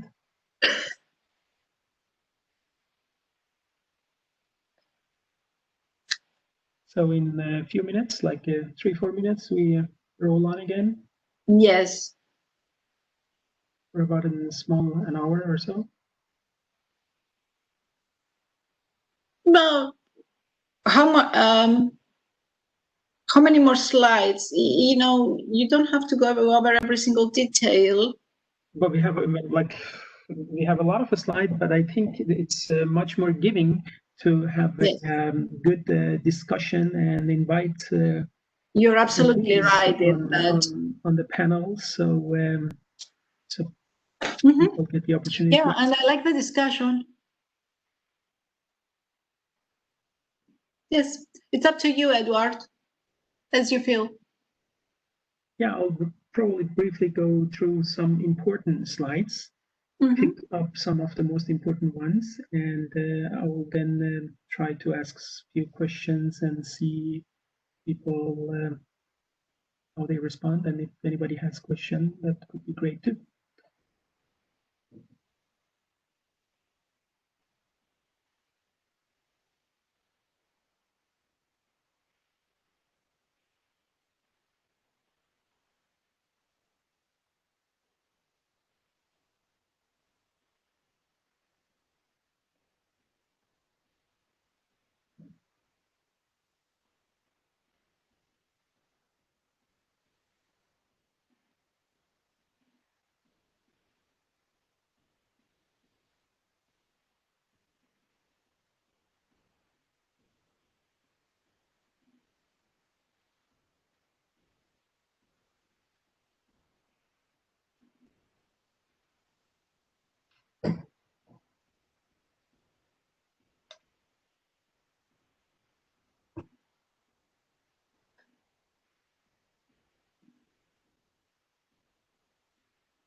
Well, I guess time is on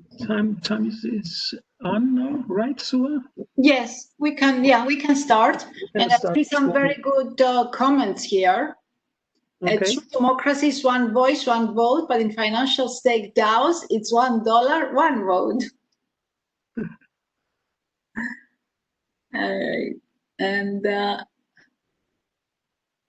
Regarding from Andreas, regarding regulation as a solution for sales, regulation hasn't removed whales from centralized finance, rather the opposite. So I doubt regulation will help assure democratic procedures. This should much more be assured by the protocol by itself, limiting the amount of leverage to a single party can exert, and that is not easy to achieve. Absolutely, Andrea. It's happening now that big players control the blockchain, big boys control the data. Eventually, a decentralized model. Oh yes, we may have the risk of having a decentralized model because of the big players turning into centralized models, and these are the things that we should be looking at. I think we're ready to start, Edward. Definitely, sure. All right, so welcome everybody again. We have, about an hour or so. We can have a good interactive session. I will appreciate your questions, comments. I have set a lot of slides. I will go through some of the main important ones, not everything. You will have all the slides with you. sent or uploaded on the website, I guess. And if you want to ask question in person with your own voice, you can write your name and I will unmute you, and then you can ask your question and we can have a interactive session there. And and Sula as well will helping replying to your question with the best possible way of best of our abilities, as said. So so we can have a fruitful session together. All right, running further, I just want to say a few words about the security issues, legal liability issues, and the risk around decentralized autonomous organizations. When we are looking at DAOs, we can see that the code of DAO is given, of course, and will be very difficult and very hard to alter. Although the code is visible to all, it's hard to repair. And that can be both advantages and disadvantages, but to my opinion is very advantageous because it's also keeping many hackers out in some sense. Those leaving unknown security holes open to exploitation unless basically the bug is fixed. So in that sense, yes, it's hard to repair, but we see a lot of new projects developing, evolving with better code, and the code is everything in these systems. We are talking about technology, coded technology. There has been this like early case of DAO, which had a lot of problem. In 2016, the DAO organization itself, called DAO Project,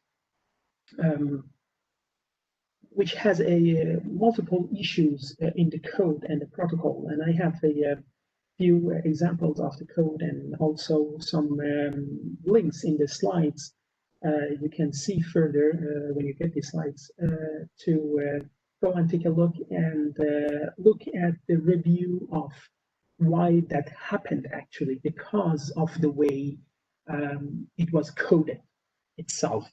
And that was leaving some security holes where hackers actually exploited, and they got up with on July 2016. Sorry, on June 2016, we got some some issues with that case, which many investors lost their money. So that was actually a security issue we experienced, and that put the whole DAO system in a bad reputation from the beginning. And that was a challenge for many projects to repair on that. When we are looking at sorry, I'm jumping a little bit on the slides because I don't want to go through everything. When we are looking at the risk related to the DAOs, we see that of course, they are complex organizations. Of course, they are complex way of technological interpretations of everyday life.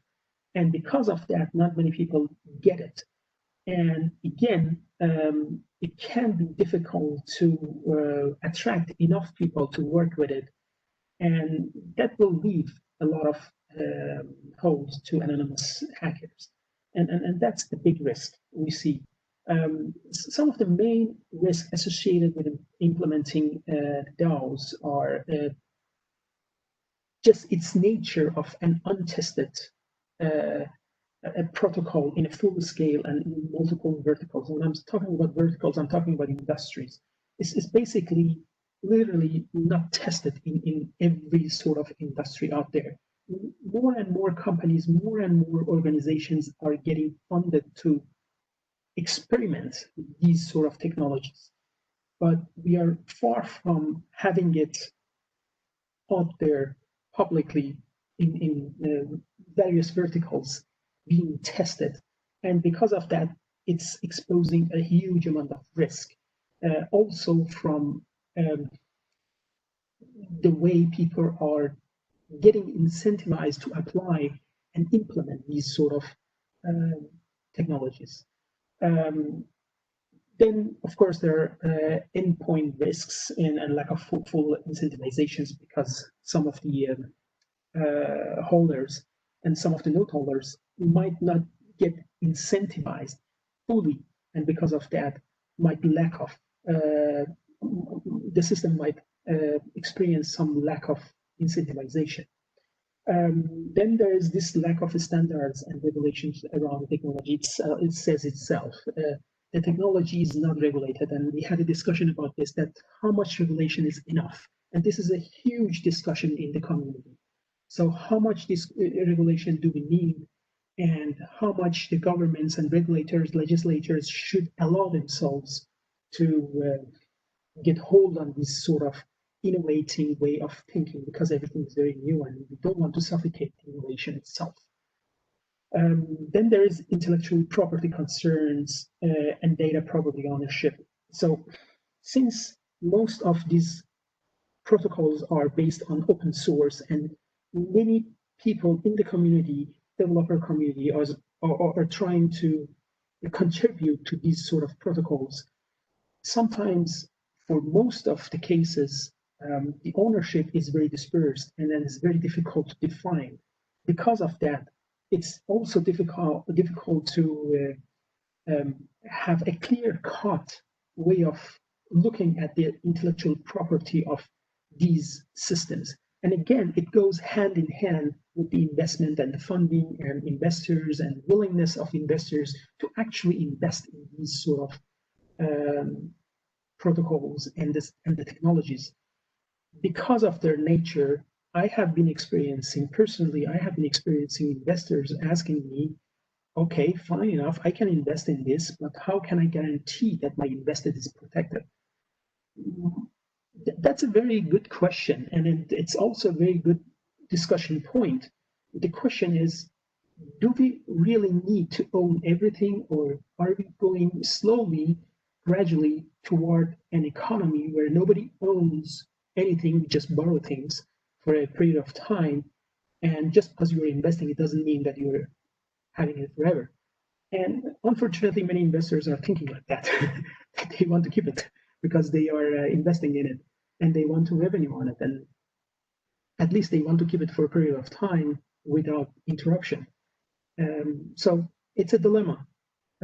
Not having intellectual property, it's a dilemma. Or not being able to define a good, solid intellectual property, it's difficult. It's making it difficult for projects to attract money. All right. Then there are some cultural issues I just want to point out. And it's also very important to notice that since we are living in a multicultural world with a lot of countries and a lot of regions, there are cultural differences in regard with the practices of decentralized organizations and the impact they have on creating a decentralization itself. From the point of view of creating a democratic way of organizing a system, it might not be easy if various regions are trying to collaborate, but hopefully we are living in a much more open society or open world today because of thanks to internet and access to information. Many people are actually sharing the same view. It's getting it more easier, but still we see differences from region to region. I can just point at one example of Gibraltar, which has a much more larger and complicated, less larger and complicated system than, for instance, a country like Denmark. And the way blockchain technologies is accepted in these two countries are completely different. In Gibraltar, everything is like very open, and the government want to support innovation. It does also in Denmark or Germany, but not at the same scale. And it says a lot about the size of the society where you're implementing your system.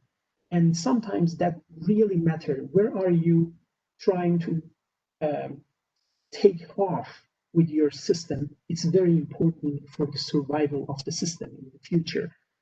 And we have seen from the examples and the projects that some projects which are getting into life under less regulated and less complicated political system, cultural system, they are actually becoming more creative in applying their solutions to more applications and use cases.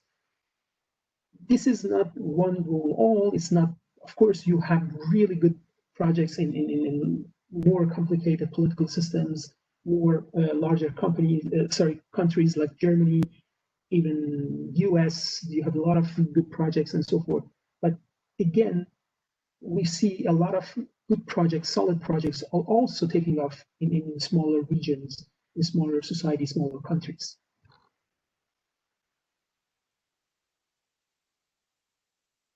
Few questions there we can take. Anybody wants to ask a question? Please write your name and I will unmute you.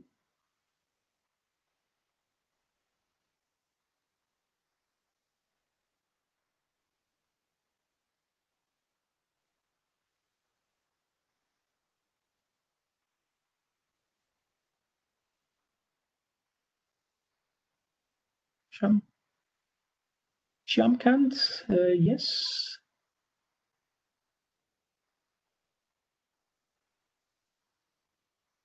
You are now unmuted. Hello. Hello. Hello. Go ahead. Yes, we can hear you. Can you hear me? Yes. Yeah, I just wrote in the chat 3 things. That economy is largely servitized, it is granularized, and it is localized these days. And yes, the more it is servitized, the more it is going to be difficult to implement these projects, as you have pointed out correctly, all the difficulties. Because when you say economy is largely servitized, the legal profession also is a service, is counted as a service. So they also would like to have their view represented, and they would like to have their own rewards for the service. So however much you try to regulate or try to have less regulation, they will have their own way of putting more and more regulations so that they can provide the service. So because of the servitization of the economy, it's going to be not very easy to implement this type of project everywhere. As you said rightly, for small places like a localized community, it may, or small locations, small governing systems, it may be easy. But for very large populations or very largely areas, it may become difficult. Secondly, as I also mentioned about the technological part, that is also going to be very tricky, because every time when you want to extend the scope of this project, or scope of the number of people who are going to use this project, they are going to use different pieces of technology. They are not going to use the same piece of technology. They are going to use different hardware. They are going to use different software. And the more variations are there are going to be more escape routes, and the more need for protection. So somewhere you have to have technological experts, legal experts, as well as socialistically minded people who would like to do this work selflessly. Unless that type of organization built up, as you said, all the risks which you have mentioned, all the disadvantages, all those will play out. That's what I wanted to say. That's totally right. I'm completely agree with you, and that's a very good observation, because you're right into the point. At the same time, I just want to say, when we are talking about projects and survival of a project in future, sometimes larger economies, larger societies are also having bigger muscles. And in some sense, we still think localized. We are not that global as we think we are. This is at least my humble private opinion. And I experienced this. I can tell you why. I experienced this because I see whenever investors are trying to invest in some things, they are funders like any other fund. They like to invest in. They would like to invest in local areas and local and projects where they have some sort of attachment to, and at least very close, in a close proximity to themselves. And that can become a limitation for DAO projects if they want to attract funding and if they want to survive in future and attract a larger community. And like investors, token holders, and community participants also would like to participate in projects which are coming from their near region. For instance, I have seen few projects in Germany where they had a lot of success of attracting community members from around themselves, but not necessarily easy to get members of their DAO project abroad, and that was a limitation. And again, there is a balance, and it's all about the ambition of the project as well, which leads me a little bit to talk a few words about the future of the decentralization and where I think it's going. And I really would love to hear your version of the future for or your perspective of what future brings with it for these sort of systems. Is it going to kill them, or are they going to survive? Is it going to stay, or are we going to stay in the same shape as we see them, or are they going to reshape and readjust and evolve, and to what degree? We have seen like a lot of situations, and big situations like the pandemic we are experiencing right now, and unstable economies, and whatever panic is happening around the world, creating a lot of uncertainty around the implementation of these systems.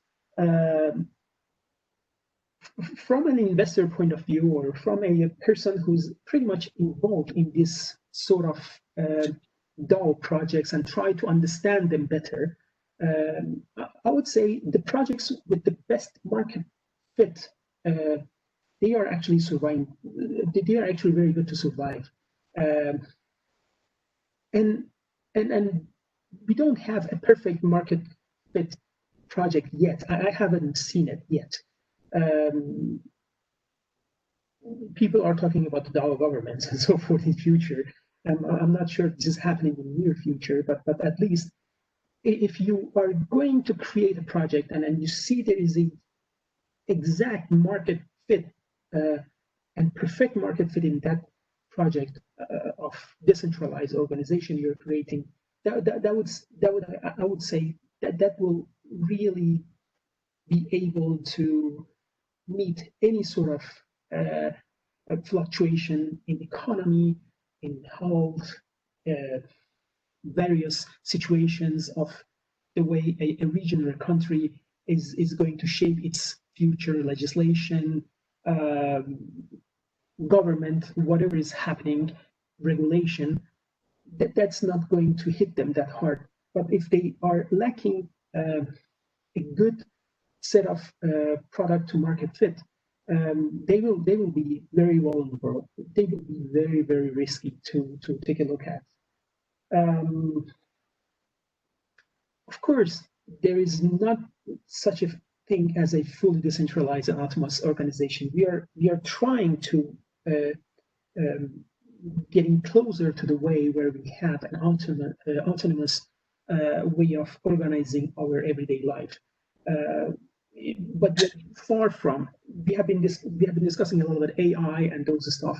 Again, there is also limitations in the way AIs are applied to systems, and not always they are actually doing what exactly you, or they are not actually doing what is benefiting the system, because they are exactly doing what you are telling them and not doing everything else.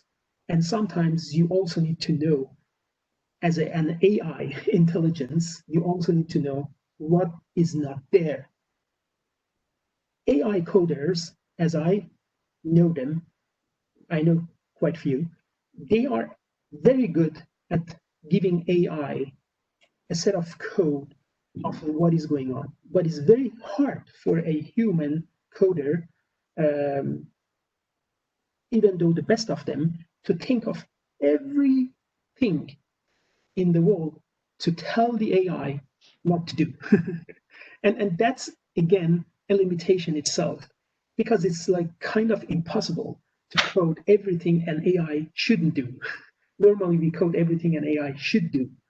So, and again, because of that, it's very difficult to create an autonomous organization. That's my humble point of view. And we can discuss that. I would love to hear your opinion about this. And it's a hot potato sometimes when we talk about it in the community. So go ahead and write me your name if you want to have me unmute you to ask a question, or just punch your question in the chat. So let's discuss this a little bit more. As said, your point of view of future will be highly appreciated. And this is also another way of improving this lecture. Sula, do you have a comment? Yes, actually, I was also going to say that I agree with both of you that, because due to the segmentation, as it was said, of the economies, and not only the different types of economies that we have, but also the cultures, the adoption of DAOs and all these different types of systems, it's not something that's it's going to happen overnight across the globe, for everyone the same. If we take, for example, the internet, and see how the internet started and how eventually it spread almost all over the world, I think we should learn from that example. And also, in regards to the second part of the comments, in regards to the different types of software, to the different types of hardware that we have, the different protocols, unless we, in my opinion, unless we have standardization, in other words, everybody using the same protocols and have some sort of unified systems, this will be very difficult to accomplish. Completely agree with that. Yeah. I will now give the floor to Shyamkant. He has, I guess, either a comment or a question. So you're. Yes. Hello. Yeah, hello. Yes. Hello. Yes, I fully agree with you that some places like Germany, where you have tried this or you have got some experience, it must be working well. The society is homogeneous, and the type of people, their way of life, their culture is similar. Then the likelihood of this type of project being successful, because they would be using almost similar hardware, similar software, definitely it may work. But where diversity is more, it may be difficult to implement. So, as you say, as a project, you have to follow, and somebody has to finance that project, and the person who is financing the project will definitely like to see it in an area which is near to him, or in which he is specialized. So, for example, if a banker, then he will see that it is applicable to the banking system. Like that, there will be some forces which will try to, pull this to their domain. But Exactly. the main thing is that these legal situations will be very hard to iron out, for the simple reason that economy has turned almost servitized. You see, can you have you imagined anywhere in history in a single day $1 trillion of fluctuation in the market? $1 trillion is almost like a country's economy, or more than a country's economy. So if such a fluctuation occurs in the real economy or in the market economy, how can you expect any sort of stabilization environment for the project? That is my humble question. Exactly. Yeah, I'm totally agree with you. Where things are happening very fast, and then we are talking about a huge numbers, and sometimes it's like mind blowing to just imagine those. All right. Thank you for your comment, Shyamkan. I will try to answer a question from Ben. He's asking, please, can you redefine community members versus members of a DAO, of the DAO? Like community members are the members of DAO. Sometimes you have node holders. They are not necessarily community members. Community members could be the token holders. But you will, for instance, have node holders which are having the right to vote, and for most it's overlapping. But in some sense, they are they don't need to be the same. A node holder don't need to be a community member. Its function can solely be a node holder, or make sure that the system is working. And at the same time, you have curators, which are the members of the organization, and they don't need to be a token holder as well. They can refuse to be a token holder because of many reasons. All right. And then there is another question. Ben is asking, what will be of the utmost concern to investors, security of the DAO or its legal structure? I would say it's the both, and there are other concerns investors might have, but we can see there is a trend of creating more and more intact projects, which means that the security of new projects, good projects with good people behind, are kind of pretty good, and since some of the projects are built in layers, so I have seen some few projects which are not necessarily that easy to hack, and that's creating a good security around the project.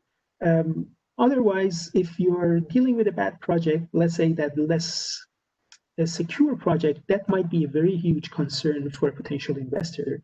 So if an animator want to present his or hers a project to investors, they need to also like define how they will protect the project, and even though it's much more important whenever you are having a token economy around it, and to have a good security for a project, it's like the big question every time you are creating a project, and it's a very big concern for investors. But again, there is a good trend of having better and better and more and secure projects out there. The legal structure, I'm not sure if your point is about legal structure of the project environment or project itself. Like, of course, you are not having a sort of legal structure in the project, but you have some rules and laws encoded into a project. But if you're pointing at the legal structure around, like in the environment, in the ecosystem where the project is being born and being developed, I would say that also creates a huge role for investors to look into. So if you are having a project in a less legally intact country, investors might be hesitant to go in and support and fund those projects. Rather, if you are having your project in more legally intact, if you're having your project in a less intact legal environment, that would be difficult and questionable for an investor. But if you're having in a more legally intact environment, or country or a region, that would be a great starting point for an investor to look into your project. I hope that was a good answer to your question. Otherwise, just jump in and let us know.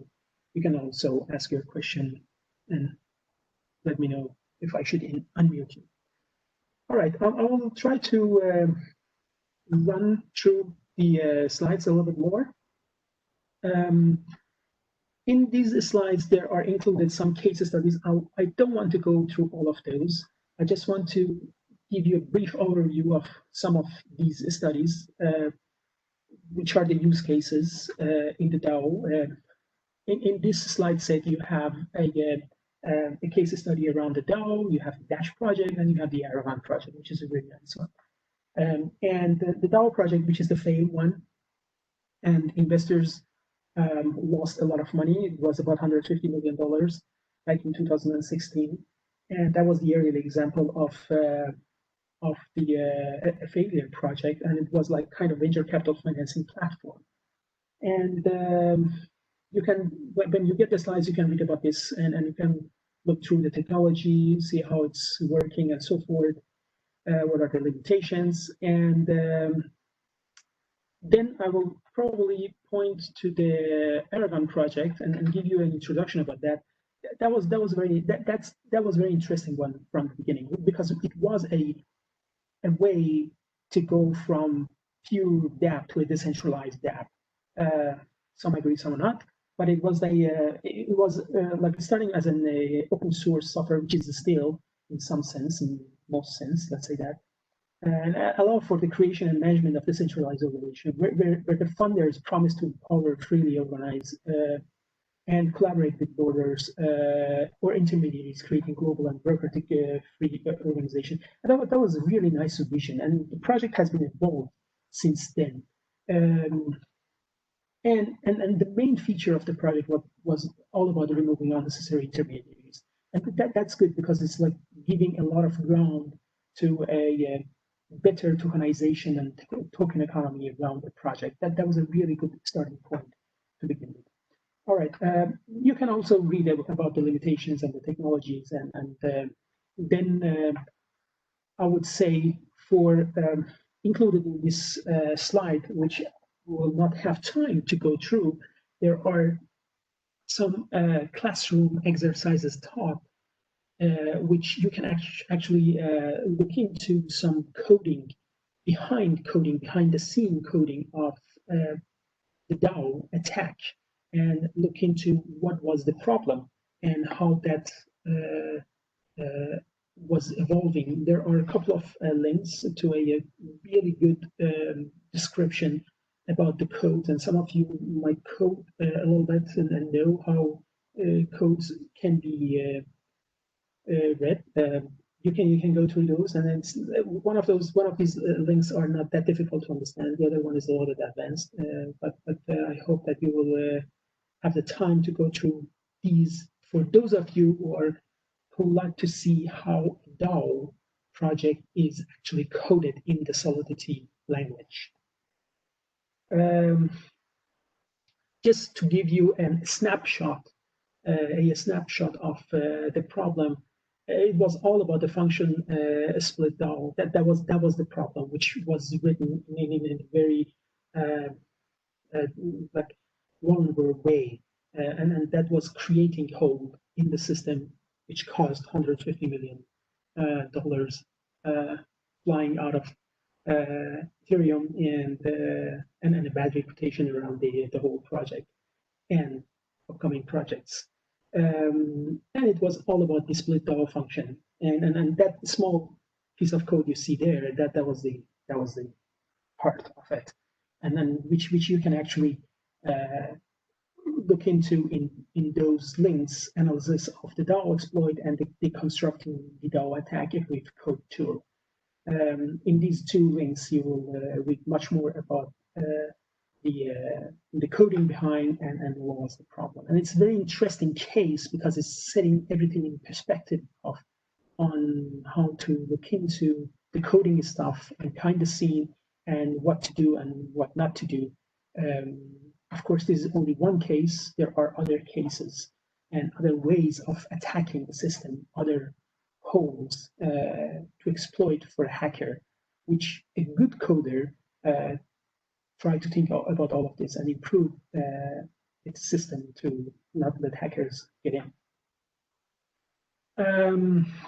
I have been collecting a few reading lists, a few books as a reading list for some of you who might be interested to read and understand a little bit about autonomous organizations. And there is this 2016 book called The Blockchain. It's like kind of nice one to read and understand. And then there is the Ethereum one.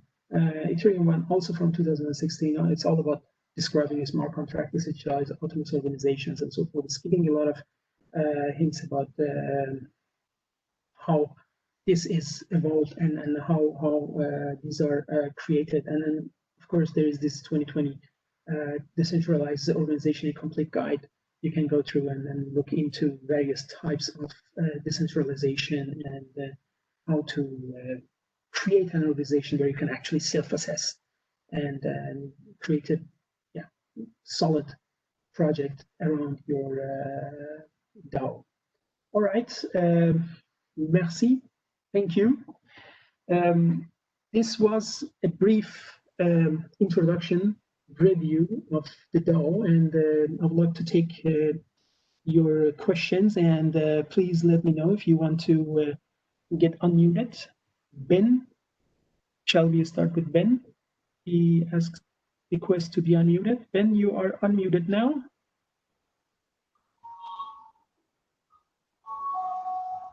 Hello? Hello? No, it's not. Just a moment. Ben, you are unmuted now. Thank you very much, Edward. That's a very masterful presentation. And I think I have benefited a lot from everything you said today. I just have a couple of comments. With regards to the development or the evolution of the DAO, that should also be taken together with the so-called self-sovereignty as an evolving project as well. And if potential investors are going to want to come into DAO and invest, I think they want to be assured that, one, their investments are safe. And one way I think we can do this is, one, just like Professor Sula said, we can have a standardization, and also we can also have some mechanism of verification of either the security issues or the viability of the codes, and registering the DAO on a blockchain, so that we know that in case things go wrong with investor funds, there is always a recourse. For example, in Europe, we have the European Court of Justice, we have the court at Strasbourg as well. So we can have a body like this globally, because to be honest, these are decentralized organizations, so they are not localized. They are geographically dispersed. So for people to have recourse at all in case of fraud or things like that, there should be a global entity that they can approach. That is one way of addressing the security and legal concerns. The other thing I see as a potential benefit for DAO is in developing countries. in the past, we would encourage small-scale farmers and traders to band together as cooperatives so that they can have scale for purchasing and for trading. So the DAO can work in such environments. And you must also be aware that in developing countries, there is a paradox in over-penetration of mobile phones. So you have mobile payments with mobile phones, which is quite interesting because most of these people who do mobile banking, they don't have bank accounts in the traditional sense. So if you have a DAO operating like that and organizing small-scale farmers and traders, then it will be a way to leverage economic opportunities in those environments using things like mobile mesh technology as well with a DAO. So these are my observations. I don't know what you think about this. Actually, I pretty much agree with you about yeah, most of it, especially the last one. I'm going to unmute you because if you have more comments, you can just write your name and I'll mute you again. Sorry, unmute you again. So your last, Ben, your last comment about going mobile, especially in developing countries, it's like absolutely spot on. Developing countries, we experience a lot of mobile application developing in developing countries, and we also see a lot of blockchain applications, DApp applications, DAO applications, and so forth, getting mobile, and it's the future. It's to my opinion, and then probably also my colleagues' opinion. It's the future, and it's going to change the way we are looking at these technologies. Today, people who are in younger age, they are growing up with the mobile in their hands, and they are looking at these applications and the way they are functioning. And in future, I'm kind of convinced that in future we will see a lot of new ways of using our mobile, which probably is not the proper name for it. I don't know what we should call it. That device we have in our hand, which can actually do many things, and in future might do a lot of more of those things. Going mobile is definitely future, and going mobile on DAO and blockchain is definitely the heart of actually getting things out there and making more use cases of these wonderful technologies. All right. I agree with both of you. Edward, Natalie would like to add something on this. Yes, we have just a moment. Natalie, we have a few Natalies actually. Natalie Sherlock. You are unmuted. The floor is yours. Go ahead. Hi, Natalie.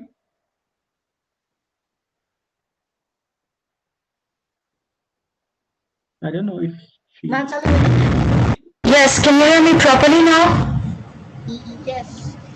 Okay, thank you very much. So basically, thank you very much for this brilliant presentation.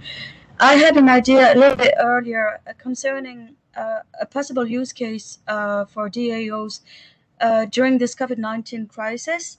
Now, what we know is it's a joint idea with the mobile use right now. Actually, most of the countries we have around in the world use apps to track the COVID-19 crisis and tell people if they've been infected and if they are in contact with other people like this. Now, an idea would be to create a global platform that would get the input from all these different apps from each different country, because each country has a different app, obviously, and then streamline all the data and first of all, get some insight on how to prevent the new infections. Because, for example, if Spain has a lot of cases, and maybe neighboring countries to Spain, like France, for instance, could implement faster responses to the COVID crisis, and also at the same time we could have a global data in the global platform that could be useful for the World Health Organization, and it also could be useful for people who have a smartphone to get direct information as to where they're standing, if they have a risk, and also using smart contracts and delegation, maybe also enable local authorities to take faster measures if there is a delegation authority that's or a government that says, okay, in the smart contract, if you have tens of thousands of cases, new cases in this specific area, then we can implement faster measures against the COVID. See, I'm really glad for you bringing this up, because this is actually very exciting, and I had a discussion with a couple of colleagues about this. Sorry, are you done? Or can I comment on that, Natalie? Sure, thank you. I'm Okay. just listening to you. I'll just mute myself. No worry. All right. So your comment here is on time, and many people are actually thinking about this, and we experience a lot of apps, governmental apps and private apps, tracking COVID-19 and trying to, in the name of health, some, for most, are in not harmful, of course, because we trust our governments and we trust our companies, and when they create something, we also trust those. But not everybody trusts the apps, and this is because of the privacy issue. In Europe, we have GDPR, and other part of the world, we have other legal structures to protect private personal information. And that has been a big hurdle for many people to actually downloading those apps to let them track their activities. And because people are concerned with how much of their privacy information can get out there, even though they are the developers are legit governments and so forth. So there are hesitance, and those hesitance can be harmful in a health crisis situation, because if not everybody is trusting a system, we can experience outbreaks because not everybody has that app or using it. So here we believe in the community and believers of blockchain and DAO. We believe since DAO and blockchain can create a trustless ecosystem, if people are trying to innovate those existing tracking apps using technologies of blockchains and DAOs and so forth, that would be really useful. The hurdle, the problem, the challenge is convincing users that blockchain here is beneficial, because it's very hard to understand. So again, we are in a dilemma. What do you think, Sola? Actually, I agree with both of you that such apps, they would be very useful, and it's right on time, to collect it, because, okay, now we have COVID. Tomorrow, we don't know what's going to happen. So in this way, all the data from the different countries, whoever is collecting them, they will be able to track them. I'm not sure now how the World Health Organization is actually tracking those data. I'm not sure. They do give us global stats, but I'm not sure how they do it. I haven't been meeting anybody who said that the WHO is using blockchain to track this. No, they're not using blockchain. I'm sure. I mean, probably. That's for sure. I'm not sure, but probably they're not. So it's exciting to understand and then see how which organizations are actually, I don't know, I'm not familiar. If participants Okay. Natalie's saying that they're using the reports from each country, they put them together. But Okay. a blockchain-based application would be much more efficient. Sure. That's a very good point, Natalie. Thank you for bringing this up.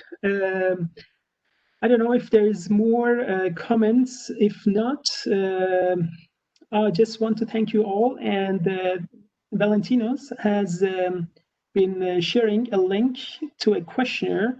If you would be kind to go and fill it in, just click on the link. Yeah, there's a short questionnaire that would be helpful for us to further develop this material, to further disseminate the message around how wonderful these new technologies could be, and what to watch for, and what to basically work with in future. So Sula, I don't know if you have a closing comment.